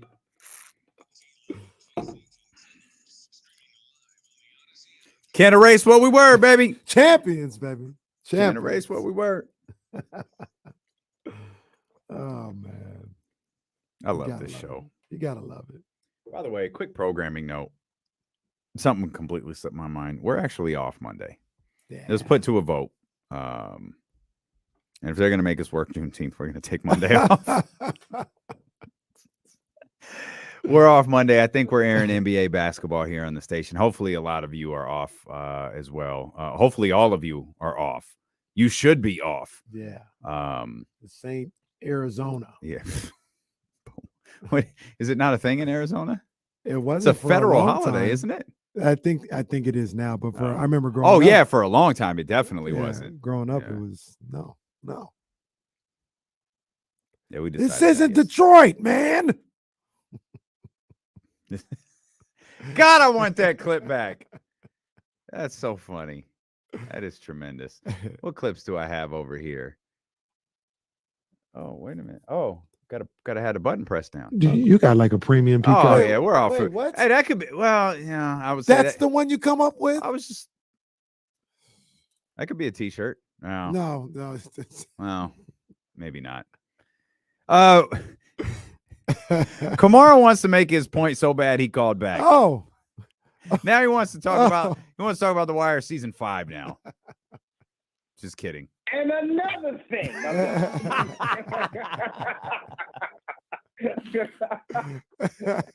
What's up, man? Listen, although Damian cut me off because he didn't want to hear, he didn't want my energy, but I won't hold it against you. Cold game, taking the heat for Jesse, unbelievable. Cold game. No, so I sent you that text about De'Aaron and not being on that list. You saw that top 20. Yeah, I saw that on my way in. So here's the thing, and we already know like the national media and even refs don't really care for the Kings, and obviously De'Aaron doesn't get any respect in the league. But I was really fascinated on that list because I used to think of it because of playoff, like he doesn't get he's not in the playoffs, but you're looking at lists of like a number of people who haven't made the playoffs, including Tyrese Halliburton. And so the question is it because his game is not flashy? I feel like the Tyrese game is a lot more flashier, and it just gets highlighted a lot more because I'm fascinated. Like, how does this media? They acknowledge that he's the second best clutch person behind Luka. It was in that same media questionnaire, but yet he's not.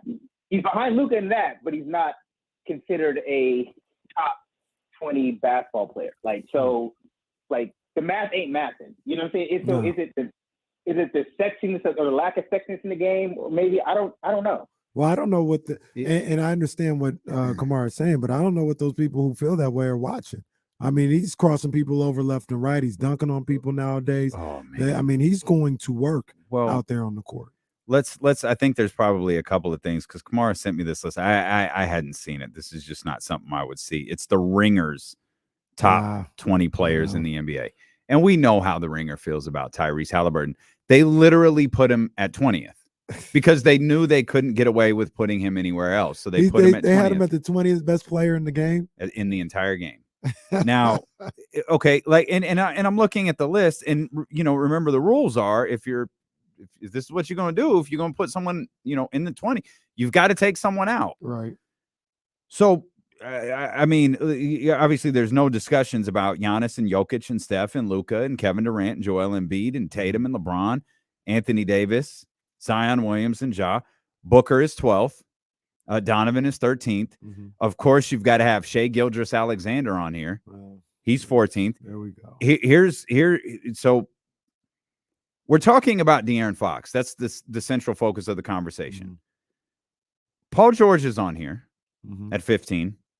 And Pascal Siakam is on here at 16. Then you have Jimmy Butler, Dame, and James Harden. Then you get to Tyrese Halliburton. I understand there's a discussion to be had about De'Aaron Fox. Domantas Sabonis isn't on here either. You wanted Tyrese in so bad, and it's fine. Tyrese is a great player. If you want to make the argument that he's 20th, fine. I could easily make the argument that De'Aaron belongs on the list. Right. I could easily make the argument that Domantas Sabonis is on the list. I feel like I can make a strong argument that Paul George shouldn't be here right now. I think the world of Paul George, but What are we basing this off of? The handful of games you decide to play? Yeah, I mean, and even then, decide to play is a little harsh. Like, he really is hurt. Yeah, he's not always hurt though. Not or hasn't always been Not hurt. always. Not always. I mean, it's interesting. They've just wiped Kawhi off of this. Like, Kawhi's not on it anymore. So there's precedent for moving it. Kawhi looks different. I don't know. I don't want to talk about that. I don't think we ever seen Kawhi like we used to see him. He looks different. That sucks, man. Yeah. But I mean, I think De'Aaron Fox is better than Tyrese Halliburton. I think Domantas Sabonis is better than Tyrese. So do I. So do I. It's not by a whole lot. It's not like I think they're 20th and Tyrese is 44th. Like, it's right. I think there's an argument to be had for both sides. And that's a great point. That's exactly what I was going to say. If Tyrese isn't 20th, he's 21, 22, 23, 24. Right. De'Aaron is 21, 22, 23, 24. Domas is 21, 20. They're all in the exact same area of a potential list. Again, though, this is the ringers list. Take that for what you worth. There's no disrespect to those guys, but we know how much they love Tyrese Halliburton. None of these people will ever run it back and be like, hey, I think Tyrese Halliburton is great, but man, look what that trade did for the Kings. De'Aaron Fox is an all-star. Yep. Domantas Sabonis is one of the 3 best centers in the game today. Maybe I was a little too hasty in talking about getting fleeced and how could you trade Tyrese, because look what it's done to nobody will ever say that. Nope. Which is silly. Like, you can admit when you get stuff wrong. Right. Like, yeah, maybe I reacted too quick. It's all good. Clearly it's worked. Clearly it's worked. Like, hey, I thought Jaden Ivey was the pick for the Kings. Clearly, I think Jaden Ivey's going to be a great ball player. Keegan Murray's worked out just fine. I was wrong about that. Keegan fits him beautifully. It probably fits him better than Jaden would have. But some of these guys, they think they're like opinion, and that's all of this is. All this is.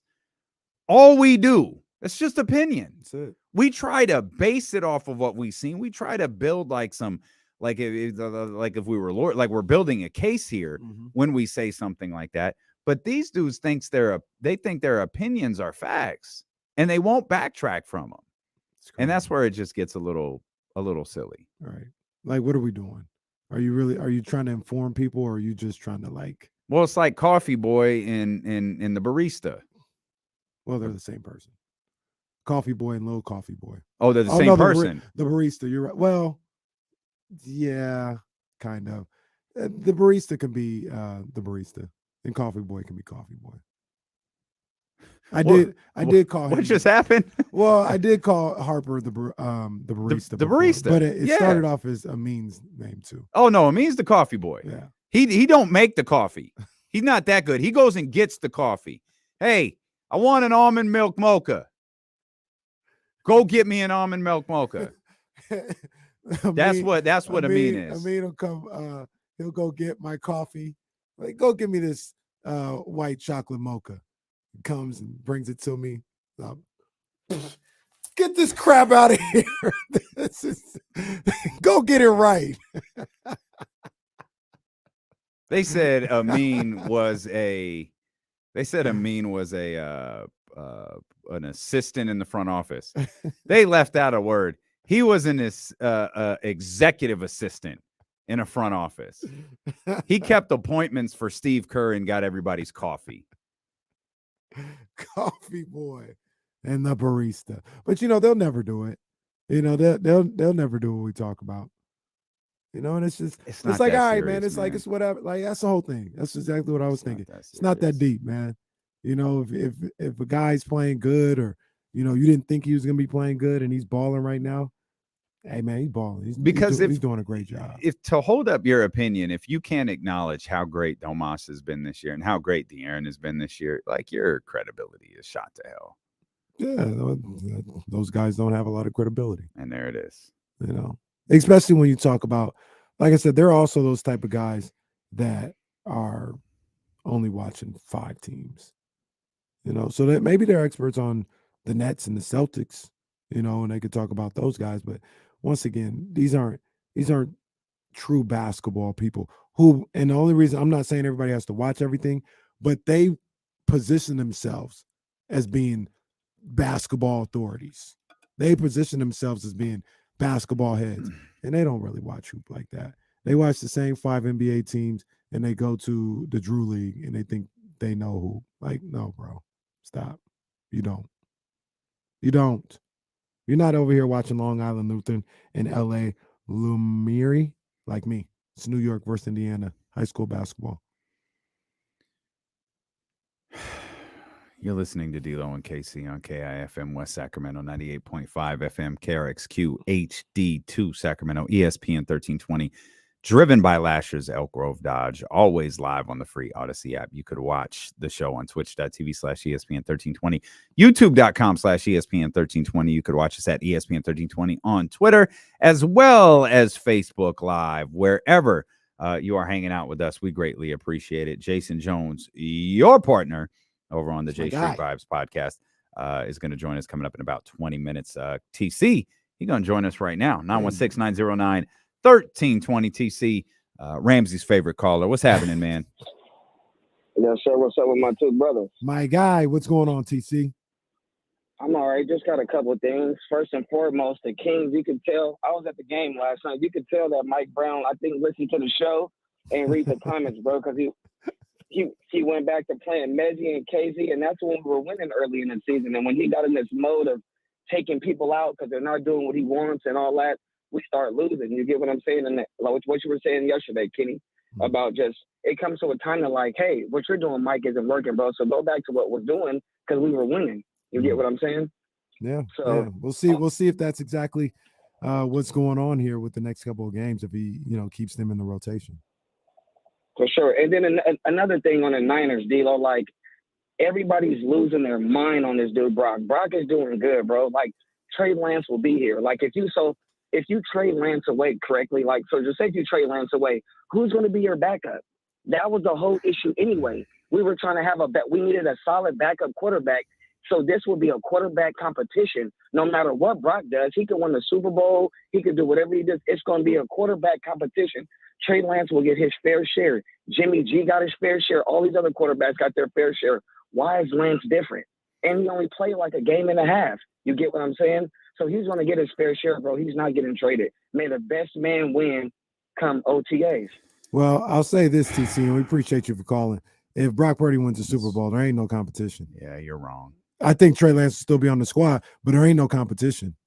What I said earlier, Trey Lance will be in at that QB1 slot. Brock Purdy hoists the Vince Lombardi trophy. Erase on the dry erase board. It's Brock Purdy as number 1, and that ain't no competition. I think Brock Purdy might be the QB1 now. He might be. He has more of a sample size than Trey Lance does. And I think the other thing is, like, TC talking about the backup, the backup position. I don't know that a player who's played 4 games in the last 3 years is the player that you want as your backup quarterback. If you can, you don't have to trade him for nothing. You don't trade him for nothing. Mm-hmm. If this winds up being a situation where you traded multiple first-round picks to land a backup quarterback, then that's exactly what it needs to be. But I believe he'll have value. Mm-hmm. The potentially dicey thing for San Francisco is I believe his value is going to be at its absolute highest this year. Not because people are going to look at San Francisco like, especially if Brock keeps winning, right? The longer Brock goes in the playoffs, the more like if we said it's a 50-50 chance right now, Brock Purdy's the starting quarterback next year. Mm-hmm. They beat Seattle. Mm-hmm. Maybe it's 60-40. He's in his favor.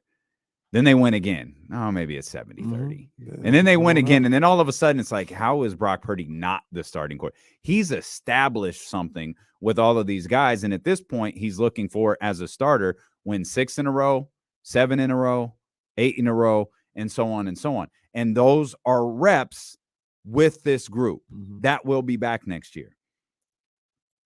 I think Trey's value is going to be high because that the quarterback turnover that we talked about. There's going to be a lot of teams looking for a starting quarterback next year. And if you can't land what you want in the draft, maybe you could land a young guy on a manageable rookie scale contract. You get a couple years to look at him and build around him and establish something and go from there. I don't think the plan would be to keep Trey Lance as your backup quarterback. I don't think that would be the plan. Yeah, I don't know why. I'm not saying you wouldn't do it. Yeah, but I don't think that. I don't think that would be the plan to do it. I look at what's going on. So next year, the Niners are projected to have $10 million with their quarterbacks if they just keep Trey Lance and Brock Purdy. The Miami Dolphins, I just went to a random team that has like a quarterback and had to go sign a backup quarterback. This year, the Miami Dolphins were paying $15 million for their quarterback situation between Tua and Teddy Bridgewater. So, you know, if you move on from Trey, it'll probably still be around 10 because Brock Purdy doesn't make a lot of money at all. So it'll be about what it was this year. But I look at it as Trey has shown enough. First of all, he showed enough to be your starting quarterback. Like that's what you went into the season saying. He was QB1. He showed enough to do that. So if he showed enough to at some point win that job, I don't know why he wouldn't be able to be a backup. Is it just the circumstances?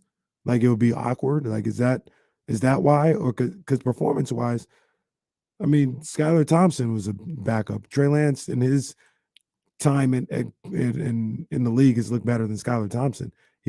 I've seen enough that he could be a viable backup. It's not a question of what Trey can do to me. It's a question of what other teams would. I don't think the 49ers should keep him as a backup quarterback.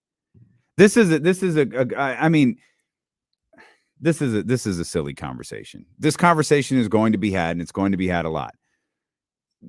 49ers got the Seahawks this weekend. But I'm just looking. It's hard. Hell, even a familiar. You don't think Robert Saleh would Bob Saleh would inquire about? Hey, what are you guys doing over there? I ain't got no quarterbacks. Yeah, I got QB zeros over here. Yeah. I mean, I think you would. But what are you? Niners got picks. You know, potentially they can get some more compensation. So picks. you just want to keep him there and just let him sit? No, he'd be the backup, but which means he sits. He's not playing. I mean, a lot of these backups end up playing. You just lost two quarterbacks this year. You just lost two quarterbacks for the year this year. So, yeah, in the ideal world, he'd never play. Odds are he just might. And you want to be prepared for that the way they were prepared for it this year. So he can just and how many games did he play this year? 1.5. Last year? 2. What about the year before? 0. Oh, okay. So we've played 3 games in the span of 3 years, and he's going to be your backup quarterback. Okay. So move on from him and go get Teddy Bridgewater? Sure. For what? That's Teddy Bridgewater's role in the league right now. Teddy Bridgewater isn't 23 years old. Okay. I mean, I don't want a 23-year-old who's played 3 games in the NFL to be my backup quarterback. Brock Purdy was your backup quarterback this year. No, Jimmy Garoppolo was their backup quarterback. When Trey went down, it was Brock Purdy. And that's what you had to do. People were like, they was your third-string quarterback. They had time to go sign somebody. Oh, that happened in week 2. And they said, all right, well, Brock Purdy, Mr. Irrelevant, is the backup if anything goes wrong. Well, you had kept him on your roster. He had been around at that point. Why not? Yeah. I don't know. I'm not like passionately against like you can't trade Trey. I don't feel that way. But I don't see But didn't they go sign Josh Johnson? Yeah, when they had no more quarterbacks left. But that's what I mean. Brock Purdy. Well, that's what I mean. They went and signed, like you got the backup plan. If it didn't work with Brock Purdy, you went and got it.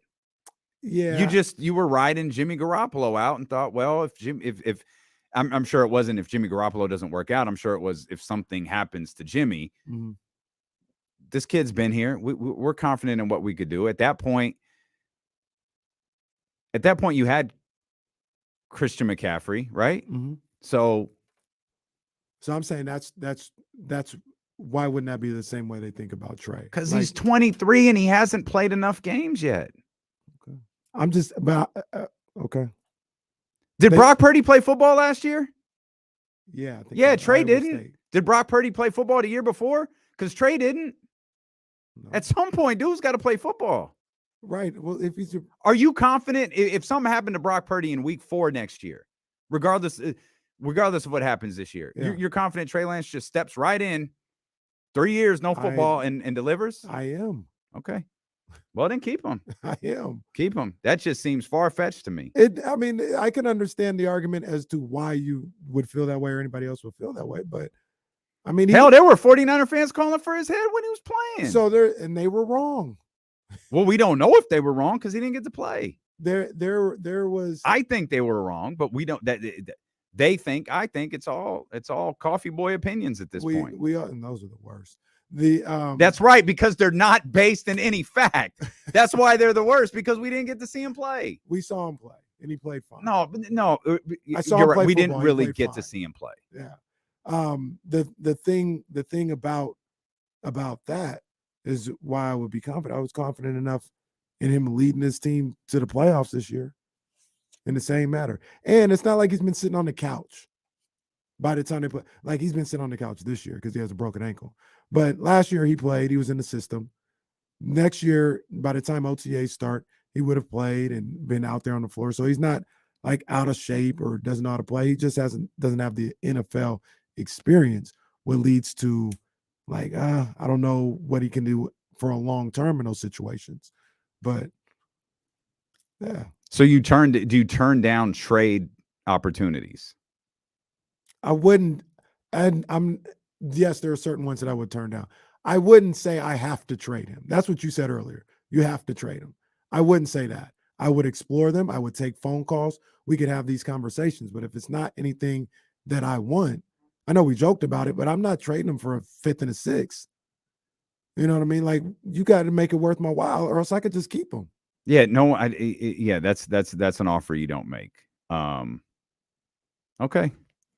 But I don't, I mean, there's no like factual way to put this into anything. This is all just hypothetical stuff. The one thing that I was going to say though about Trey that would be like against him starting is to the point of the fact that he hasn't played a lot of football. I do believe this team is ready right now to win a Super Bowl. And the argument against him being QB1, even if say Brock got bounced on Saturday, the argument against Trey Lance is this team doesn't have time. They had time this year because it was the start of it to let a guy feel himself, in the league for the first time. Now you're in the second year of what I believe is a 3-year window. We don't have time for a guy to feel his way through the league. It's time to go. You got 3 years to win at least one Super Bowl. It's time to go. And that would be my argument against having Trey Lance starting for you next season if there was like between him and Brock or somebody like that. There's probably, I mean, I could do some research on this and we could talk about it tomorrow because the same person always comes to mind. It's not far-fetched to think Brock Purdy plays like crap on Saturday. Not at all. I mean, you think about Lamar's first playoff appearance. It was terrible. Not at all. There are plenty of guys who have had that first step into the playoffs and it hasn't gone well. Mm-hmm. There was nothing we've seen leads us to believe that. And I think this is where, again, I'm sure I got I don't even know if I have to be a captain. But welcome back. That's where the Kyle Shanahan stuff comes into play. Yeah. Hey, oh man, Brock looks terrible. Oh, that's cool. Just give the ball to Christian McCaffrey. Hey, Brock, you only need to throw the ball 1 yard to 23 and we're fine. Yeah. Get it over to 19. We're good. Here's the other funny thing about Brock in the playoffs and all this other stuff. This is my guy. This is going to sound like a oh my God moment. Jimmy Garoppolo's career playoff stats: 2 touchdowns, 5 interceptions, 146 yards per game, 7 yards per attempt, a QBR of 44.8. They were able to get to the Super Bowl and NFC Championship game with that. Like, I wouldn't want to do that all the time, but there is arguments to be made the way they run the football and the way they defend. Brock Purdy doesn't have to be any more than average. He doesn't have to do very much. Yep. Because they had way below average and were successful. One more thing, and I said, we're not going to talk about this, and I kept bringing it up. Quickly, you said this is year one of their prime. This or year one of their window, excuse me. How many years is a window? 3 to 5. Okay. Typically. We'll come back. Harrison Barnes' window opened up yesterday. I guess he had no power, so he decided to shoot the lights out at the Golden One Center. He was phenomenal last night. We'll talk about the Kings in that win against Orlando and why I'm concerned I'm not going to enjoy this next week of basketball. Talk about that when Jason Jones of the Athletic and J Street Vibes podcast joins us next here on Sacramento Sports Leader, ESPN 1320. Oh, man. It just got cold in here the last 15 minutes. Did it? This is a thick-ass hoodie. It happens like that a lot of the time. Like, it gets colder as the day goes along. I'm all right, though.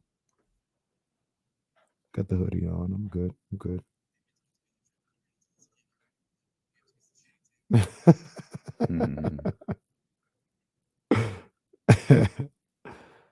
Did I see correctly earlier that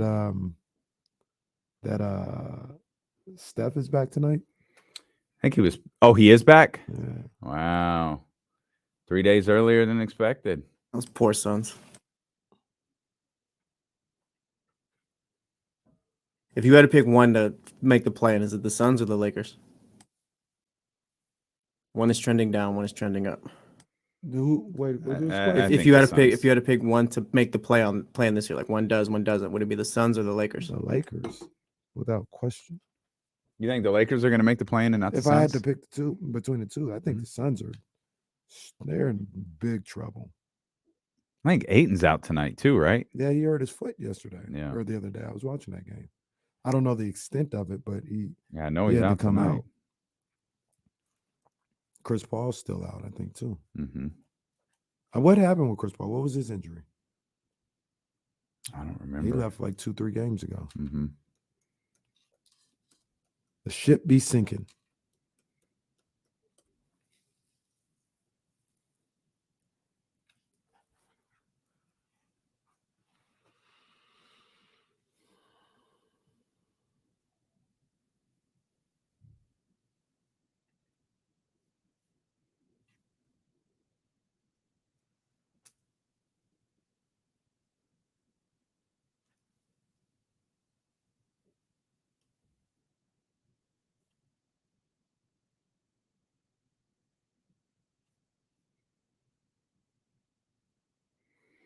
Yeah, Book's away for a minute.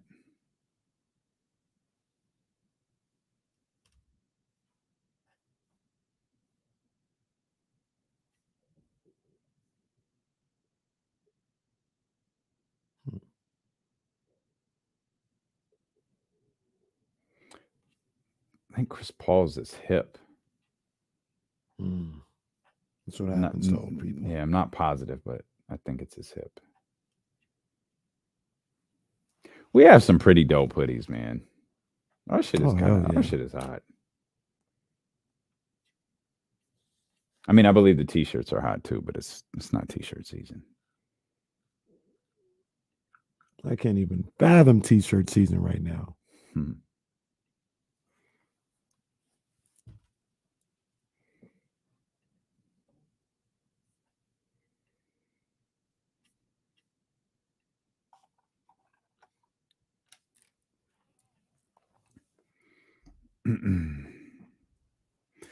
How long until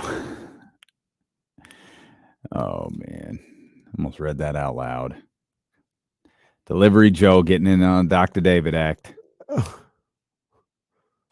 Y'all are loyal, man. We appreciate you. Oh, come on.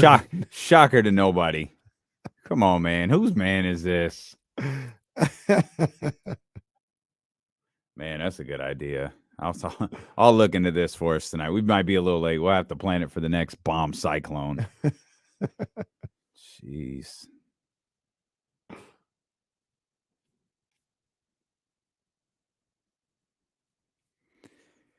Suns one of several teams interested in Jalen McDaniels.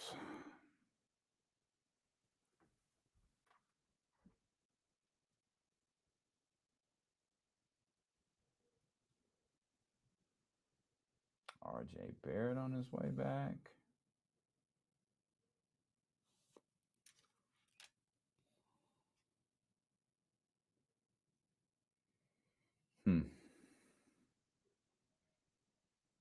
Steph missed 11 games. What was their record during those 11 games? I guess it's 6-5. Started at the Pacers game. Shoot.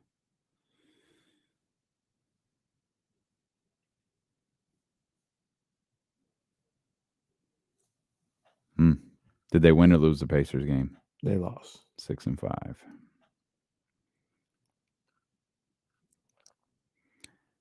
Timberwolves have won 4 straight in their game under 500. Yeah, got my eye on those guys. Memphis won 7 straight. Never did play this sound from Mike Brown. Still have it pulled up. We could play it when Jason joins us. I think Mike was trying to be funny and it wasn't going over.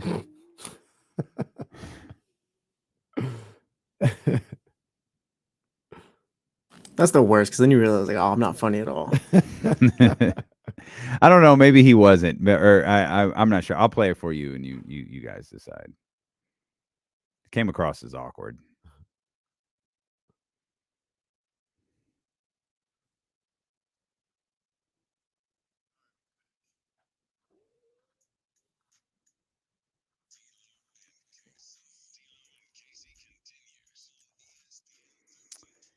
Jason Jones set to join us here in just a heartbeat. I realized during the commercial break we had this Mike Brown sound from last night that I forgot to play, probably because I kept bringing up Brock Purdy. So my apologies for that.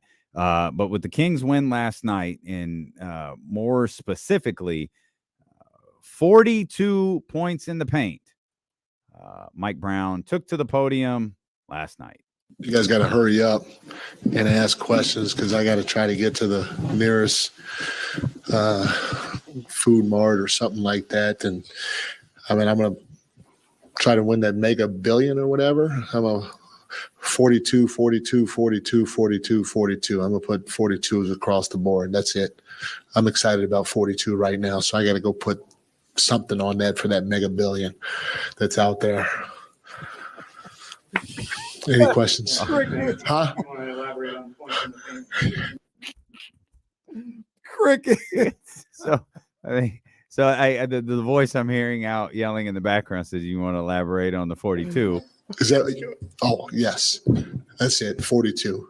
That's all I go in this long freaking soliloquy, but no, it's about 42, baby.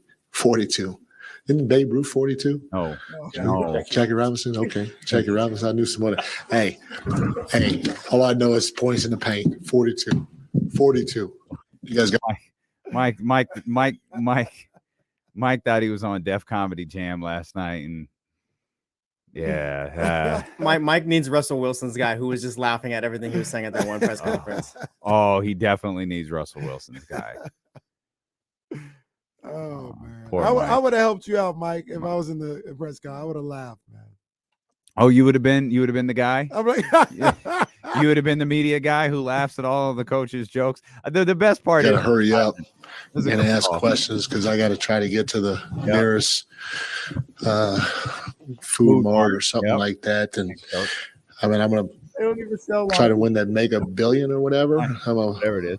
42, 42, 42, 42, 42. I'm going to put 42s across the board. That's it.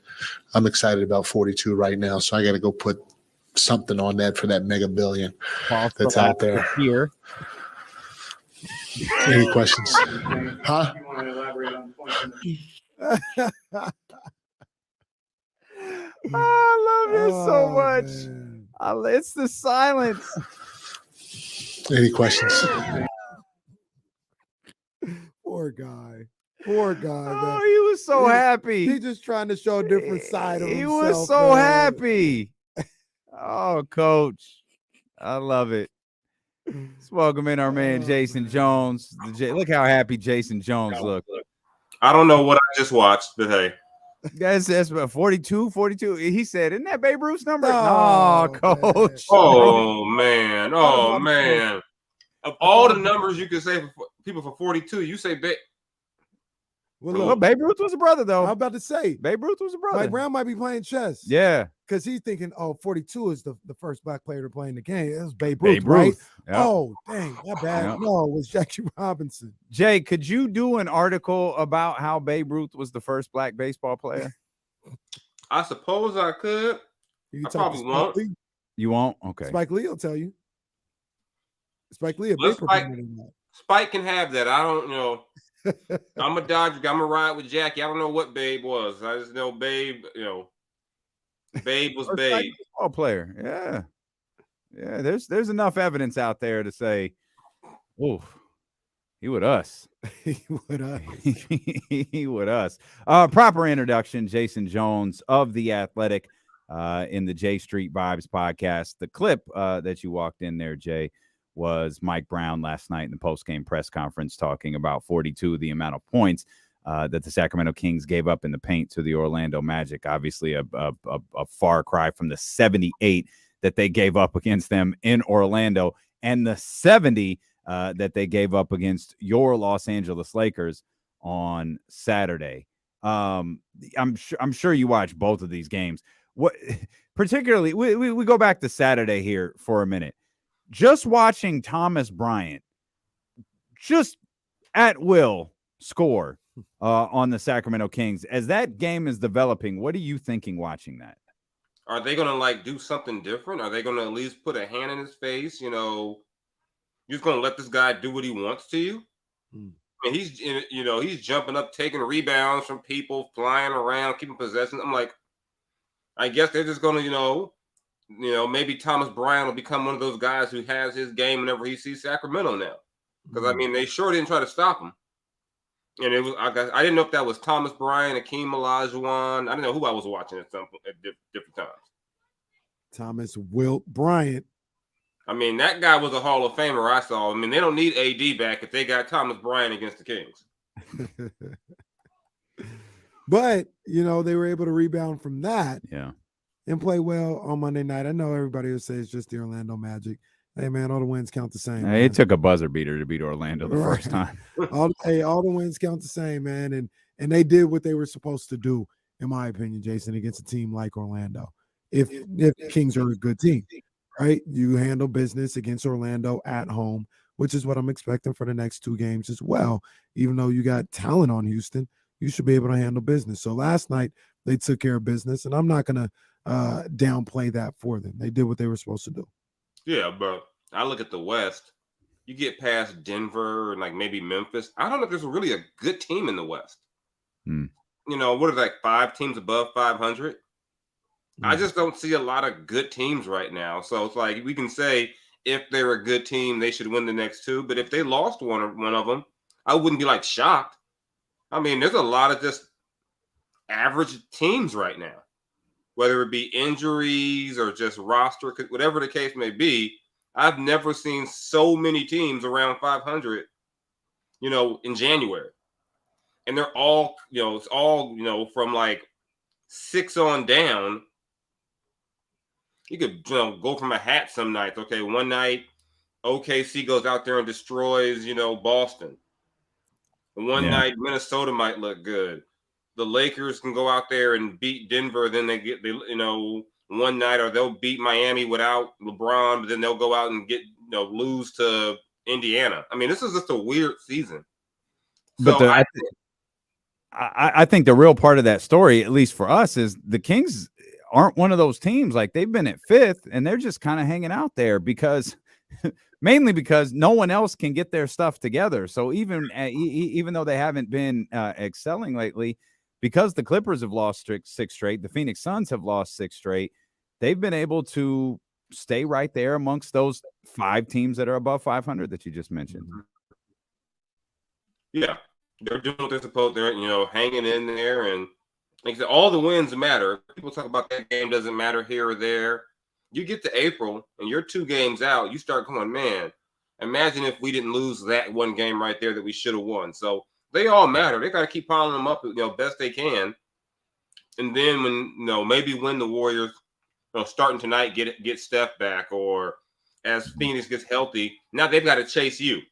And that puts more pressure on them. Maybe there aren't those games where they can give guys nights off and those type of things. So they got to win every game they can at this point. And I thought the losses last week, especially the Lakers one, was a bad, you let a team without AD shoot like that against you.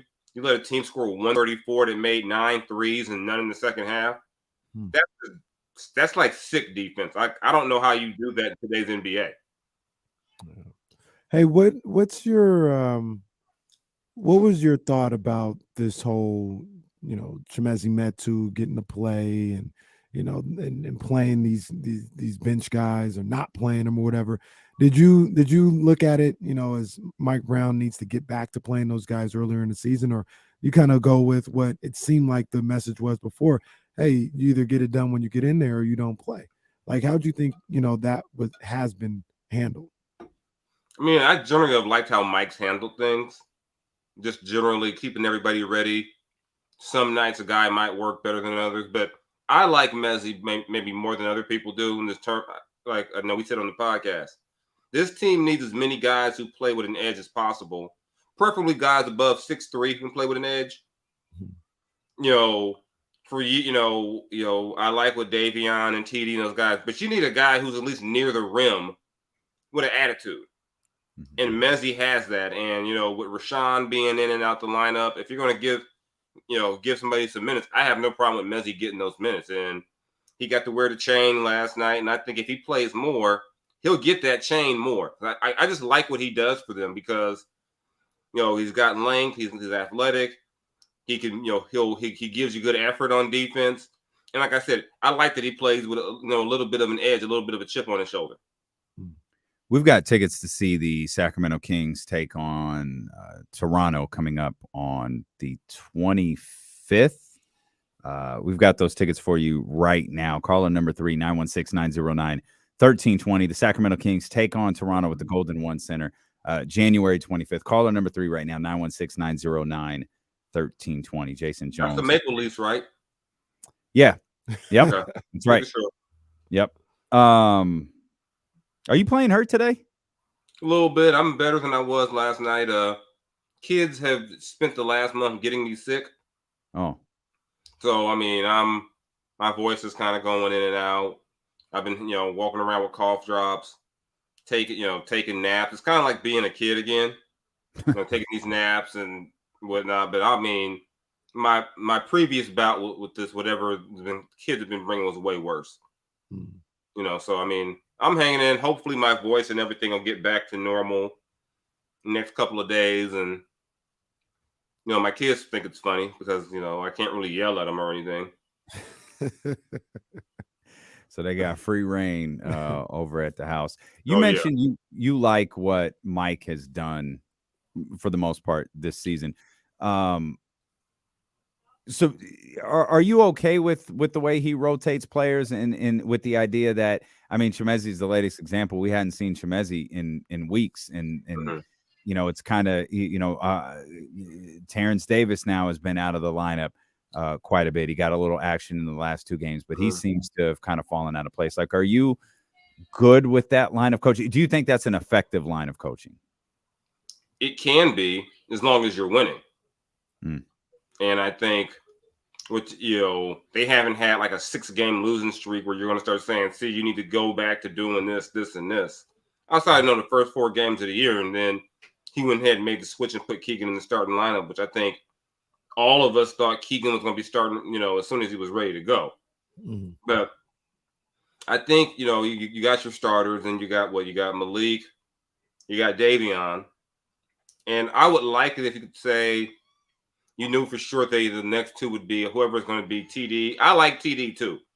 So I would like to see him get consistent minutes as well. But Mike is big on kind of mix and matching, and if you're not going to play Rashawn as your center, backup center, if you're not going to use Alex Lynn, if you're not going to, let Kata learn on the job, I have got no problem with just rolling with Mezzi, and you just play small when you take Sabonis out. But like I said, they're 21-18. So in a Western Conference where a lot of teams are struggling, we can nitpick at it, but I don't have too big of a complaint because I think you got a solid top 7, and then generally you get to the 8th, 9th, 10th guy, those are spot minutes. So I can't really, get up in arms about, even though I would like to see Mezzi and TD play more, I can understand kind of the thinking about, you guys got to stay ready. Yeah. Hey, why doesn't Harrison Barnes do this every night? The guy's got the skill set. He's got the talent to, maybe not put up 30 on 11 or 13, but I mean, that's all we're asking. Put up 30 on 11 to 13. I guess it's the conundrum for his entire career, right? Like, he's got all the tools, all the skill set, but it doesn't happen every night that type of way. I think in part because Harrison's a very talented glue guy, and he's going to he's Mr. Make the right play. I mean, before Mike arrived as coach, the previous coaches had begged Harrison, please shoot more. We need you to shoot more. But this is not, Harrison's going to make the right, if he doesn't think that's the right play, he's going to pass the ball. I mean, and I think on this team, you can get away with a little bit more because you got more talent. But in previous years, it's like, come on, man, we got what, Mo Harkless and nobody else, man. Please shoot. Right. And he's just gonna play, like I said, to me, he's a glue guy, but he's a highly skilled glue guy. So he's gonna do all the right things. He's gonna sacrifice on defense. He's gonna do all the little things. But the thing is, he'll go out and give you 30 like he did last night. You'll go, man, where's that been? Mm-hmm. We won't see that again. Probably as soon as I say we won't see it tomorrow, he'll go 40. I know I've teased him before about getting close to his career high. I'm like, come on, man, get to the line, do something. What is his career high? 36? I feel like 36 is it's something in the 30s, I believe. Yeah. I remember specifically we were in a game on the road, and I said he's getting it tonight. Come up like a point short.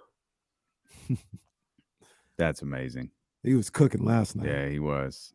He definitely was. And so was Malik Monk, man. I think that's one thing that we learned over the last couple of days, Jay, is Malik Monk's value to that bench. Even though the Kings put up 134 points against the Los Angeles Lakers, it absolutely felt like they were missing something. And that something they were missing was Malik Monk. He brings an incredible amount of energy, and he seems to, especially when he's hitting and things are clicking for him, because he gets really, really animated and into everything. He seems to tie that entire second unit together.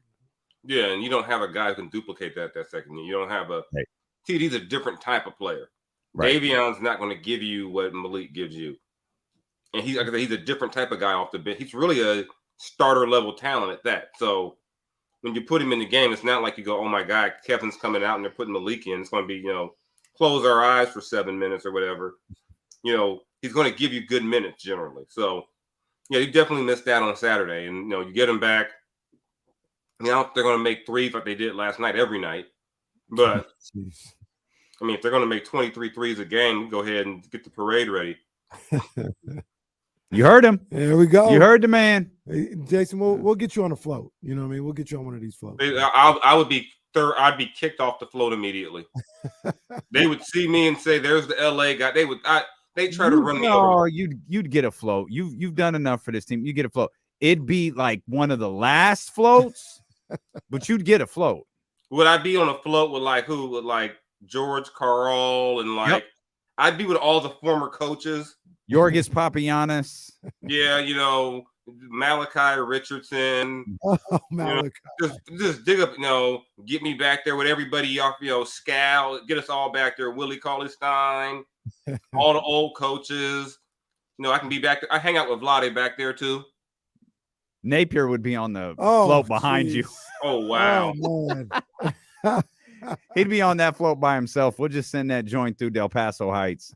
Then they'll be like, all floats matter. That float took a wrong turn. Boy, take a detour. But like, why is it getting on 80? Where is it go? Hold up, where's it going? How come all these flights are these floats are purple and gray, and that one's just all black? Just a black float. Wow. See. Oh man. Yeah. Well, it is what it is. Hey.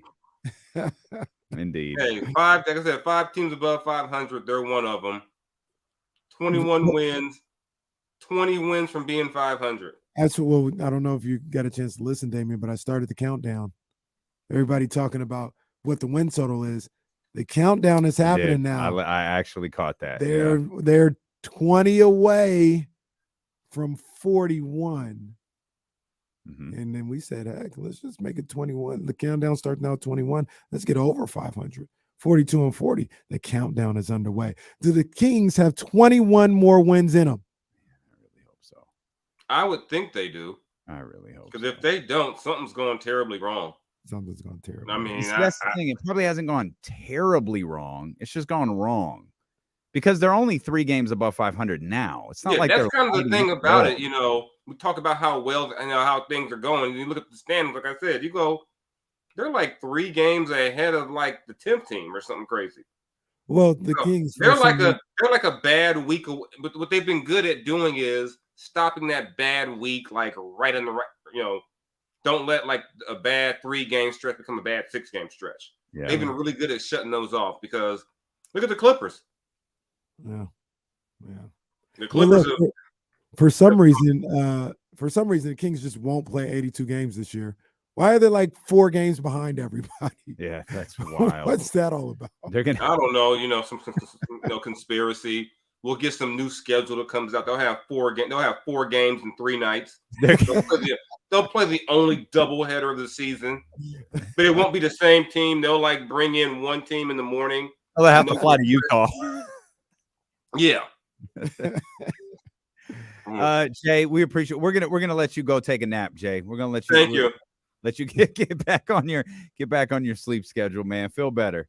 All right, man. Appreciate y'all. All right, we appreciate you. That's Jason Jones playing hurt today for us here on D-Lo and KC. Was that Suge Knight on his shirt? I couldn't tell if that was a parody shirt or a real. I thought it was Suge. I couldn't really tell who it was though. Couldn't really tell. Can I tell you why I'm worried about this next week in my enjoyment of basketball? I'd love to hear it. Because I was locked into that game last night. I was thrilled with the way that they were playing. And then the game ends, and it's like, all right, you know, light the beam. It's good. It's good stuff. Sorry, Trista. Trista was like, can someone tell me what it looks like? Just describe it. Someone take a picture. Shout out to everyone who took the picture for her, who was at the game and let the beam onto her timeline. It's like, all right, work on the show. It's like, I really don't. Okay, they won. I expected them to win. They played well, too. They didn't just win. Like, I thought they did a lot of things that we've talked about in recent days. Like, they executed. Like, they executed on the defensive end. They executed in the paint. They scored a lot of points in the paint themselves. I thought they did a lot right. And, of course, the record-breaking number or the franchise-tying number of threes. It's great stuff. Well, why do I feel this way? Probably because it's Orlando. Probably because they've done a great job of bouncing back, and I kind of expected them to. Then I realized, they got a 10-win Houston team coming up. And then another game against a 10-win Houston team. Hopefully, they're still a 10-win Houston team. I'm sorry, this is a wild alert. Uh-oh. Stephanie McMahon announces she has resigned from her position as co-CEO. Oh, Lord. Wow. Vince McMahon is back. You imagine running your daughter out of the corporation? Wow. My goodness. Sorry. I very much got distracted. Yo, that's a crazy situation. Wow. That sale probably can't come fast enough. You think for them? You think Trips leaves? So Meltzer said Vince wanted the creative back. There was a report that Triple H will maintain creative control. The board turned that down. They said, no, you can have the chairman position back. You cannot have control of creative back. But if you're chairman of the board, how can you not dictate whether Triple H has that position or not? Right. And I always thought the co-CEO thing was weird. Like, who has co-CEOs? Right. Nobody. There's no such thing boss. as a co-CEO. Yeah. So this leads me to believe, with Nick Khan in charge, remember Nick Khan was a top agent at CAA, that a sale is very likely imminent. The sale has been something that's been talked about for probably a year and a half now. WWE is probably getting sold relatively soon. And what does that look like for Vince? It means like he's no longer chairman of the board. So unless that's negotiated in the sale, there's no way it would be. Right. So this is his last This little is it. stand. This is it. This changes the professional wrestling landscape forever when that company is sold. WWE, though they've been a publicly traded company, it's been what was an 80% owned by Vince McMahon. He still has the majority shares of everything. He's still the decision maker, all of that stuff. Even when he retired, people believed he was the decision maker. It was still a family-run operation with shareholder responsibilities. All of that disappears if they sell to their. I mean, obviously, NBC Universal is probably like a prime. Amazon, Apple, all of the same NFL people. You think be the same thing, because ultimately what they want is they want to be able to distribute the WWE network. NBC already has it. That doesn't mean they're trying to buy it. It makes a lot of sense, right? But that doesn't mean they're trying to buy it. It also means there's probably a lot of changes coming to how we consume professional wrestling, because if Apple TV buys it, the hell they want to deal with NBC Universal for it. They want to own their content, right? And you said the TV rights deal is coming up. Right, which means it could conceivably just end and air on Apple TV. Wow. Amazon Prime. I hope it's not Amazon Prime, but it could just air. Why would you like Amazon I don't know. I find the user experience frustrating. When I click on the football game for the 10 seconds that I don't get agitated, that I can't flip to anything else, it's crystal clear picture. Like, it looks beautiful. I've never had a hiccup watching Amazon Prime. No, me neither. I just don't I think the quality of the interface is well below Hulu, Netflix, Apple, virtually everything else. I think that's what airtime is on. It is. Yeah, it absolutely. So is Come Fly With Me. Yeah. Made Reese sit down and watch it. We're going to watch it again, matter of fact. He going to know all the lines. My duty. Yeah, well, yeah, it's crazy. All good things have to come to an end, I guess, with the WWE. So Stephanie's statement says, and with Nick's leadership and Paul Levesque, Triple H, as chief content officer, I'm confident WWE is in a perfect place. So there's the answer to your question. Triple H isn't going anywhere. Yeah, Trips is probably just going to ride it out to the new bosses, and he's going to be the one that runs the business. He could. Yep, he absolutely could. And he'd be a, no pun intended, prime candidate for it. Yeah. Sorry to detour us. My concern about the Kings this week was the fact that they're you said they got to go 3-0. And I agree with you. They got to go 3-0.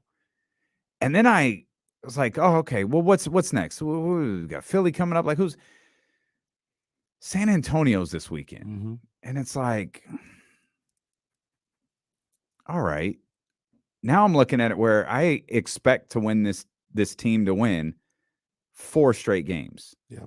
Which is something I think they've only done once this year. They would then be 6 games over 500. And they'd be 6 games of 5, something that they haven't been at all this year. Right. And it's like I've put expectations on this team where I absolutely expect them to do something that they haven't done all year. And that, like, wouldn't that get you excited in itself? Yes, it would. On Sunday or Saturday when it was over, whenever the San Antonio game is over, that's when I'll be excited for it. And then they got the Lakers coming up. By the way, it's not like it's a world beater after that. They got the Lakers coming up, and they owe the Lakers one after that 136-134 performance at the Golden One Center. And then it's Oklahoma City. Mm-hmm. I'm morphing into Kenny Caraway right before everybody's eyes, and that it's like, yo, this team needs to start stacking wins. Yeah. I think the way Sorry for using the stacking term. That has bad memories. Bad memories. But they it's like not as bad as watching the tape. No, definitely not as bad. But it's like, yo, they've got a bunch of bad basketball teams coming up. Well, and I think I don't think the Lakers are bad, by the way. I think that's an entirely different type of game. But when you look at everything else, it's like they're below you. Yeah. You've got these 2 against Houston. That is a bad basketball team. Oklahoma City, they're a not as purposely a bad basketball team, but obviously they ain't there. Mm-hmm. And then you got San Antonio. Well, I can't name 3 players in the San Antonio starting lineup. Johnson. I wasn't asking you to. Got hurt. Portal. What is his name? Portal. You can't either. You're watching high school basketball in Los Angeles right now, and you can't name 3 starters for the San Antonio Spurs. It was in Indiana, but it's okay. Okay. The thing that will keep you like, what channel was that on? It was on ESPN Plus. Oh, yeah, good stuff. They always got good stuff on there. The thing that'll keep you like hyped up is the fact that they're winning games, and there will be little things here and there that'll get you excited, right? Like if they win tomorrow, maybe you won't be excited, right? But if they win Friday, there'll be the storyline of they finally got 5 games over. Sure, there we go. And then if they beat San Antonio, they'll be 6 games over. And then we'll get all these stats about first time being 6 games over. And then we'll go into the Lakers games. And this is a big game. Yeah. We got to get the Lakers back. Yeah. All right. AD might be back or LeBron will be playing. Like, it's a big game. So then, when they beat the Lakers. If AD's back, I wouldn't even play him. See what Thomas Bryant did? Those are AD numbers. Shoot, rest AD that day if I was the Los Angeles Lakers. Hey, man, that may be the move. That may be the move. But you'll have that, and then OKC. I mean, say they win that game, then you're looking at we're close at that 7-game mark again. Like if they win all these games, the thing that's going to keep you out is they keep winning games. Yeah. Like, oh my gosh. So I think 1, 2, 3, 4, 5 going into Friday the 20th against the Thunder, they could be looking at getting a 6-game. Oh yeah, you get past the Lakers, like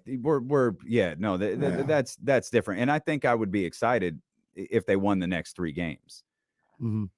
My frustration with myself is that I expect them to win the next 3 games. Yeah, understandably. So do I.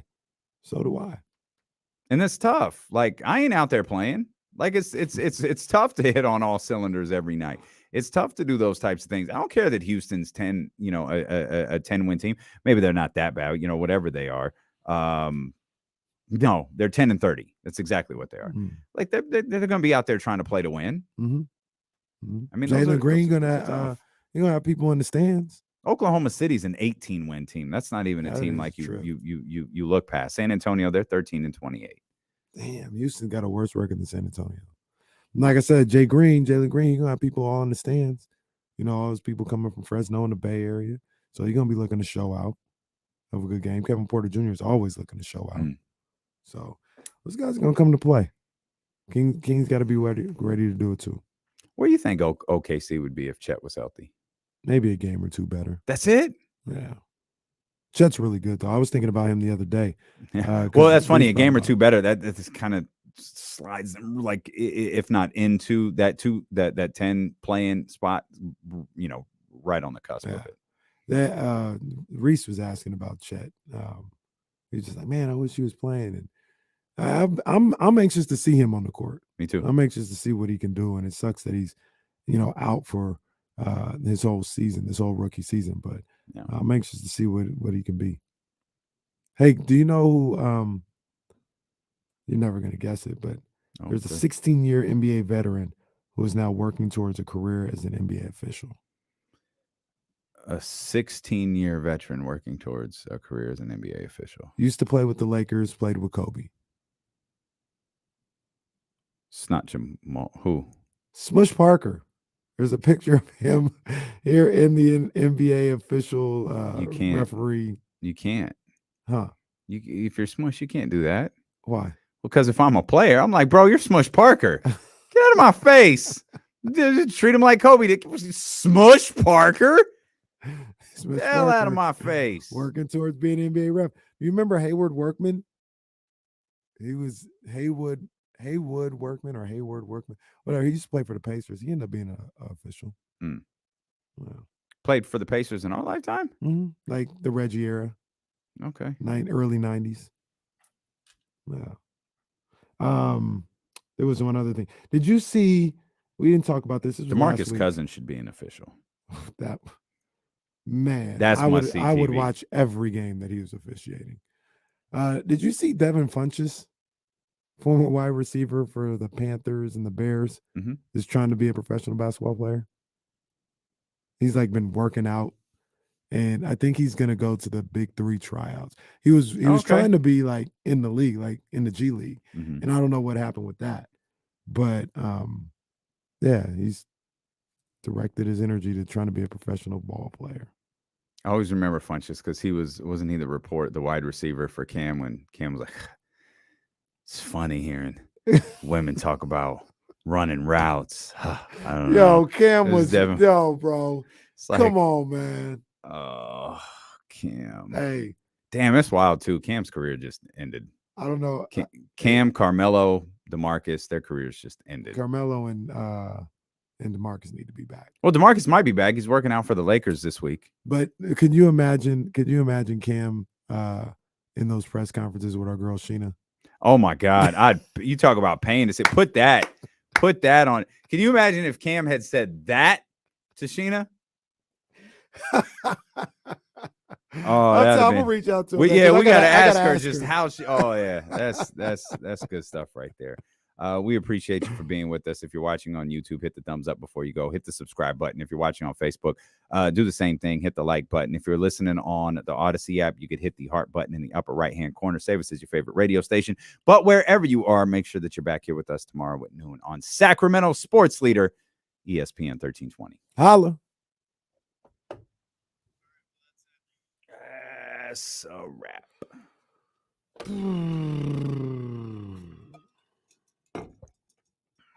Man, Stephanie said, I'm out.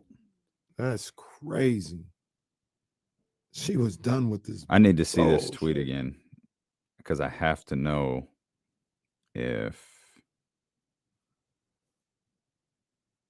I look forward to cheering on WWE from the other side. Truly love our company. Nick Khan, Triple H.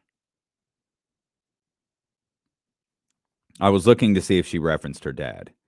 She did. Our founder, Vince McMahon, has returned as executive chair and is leading an exciting process regarding strategic alternatives. And with Nick's leadership and Triple H's chief content, I'm confident WWE is in the perfect place. Oh, man. Do you think that family still gets together for Christmas and stuff like that? I'm going to guess not. Well, I don't think Vince and Linda are even together anymore.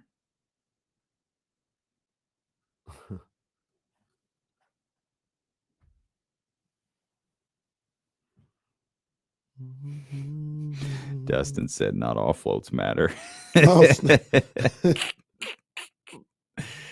Oh, man, that's funny.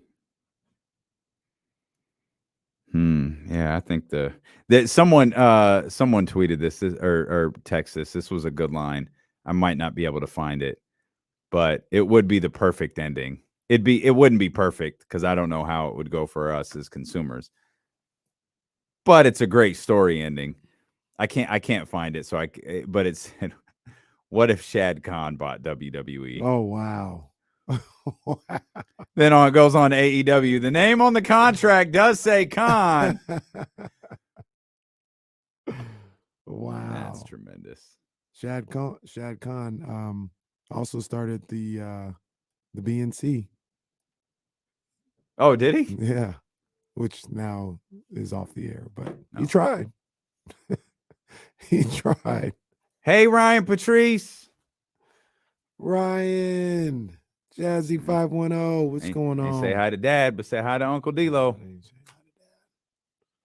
No. Dad, get your ass home and get ready for your shift.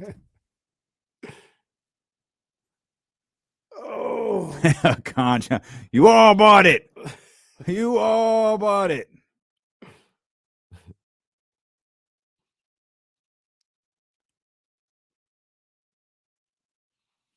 Cheryl's Christmas list. There was only one thing on Cheryl from Elk Grove's Christmas list.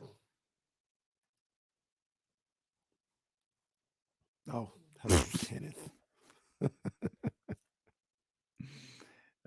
That's funny. That's funny. All right, man. We'll shut down. Appreciate you guys. Have a great rest of your day. Be safe. We'll see you guys tomorrow. Holla.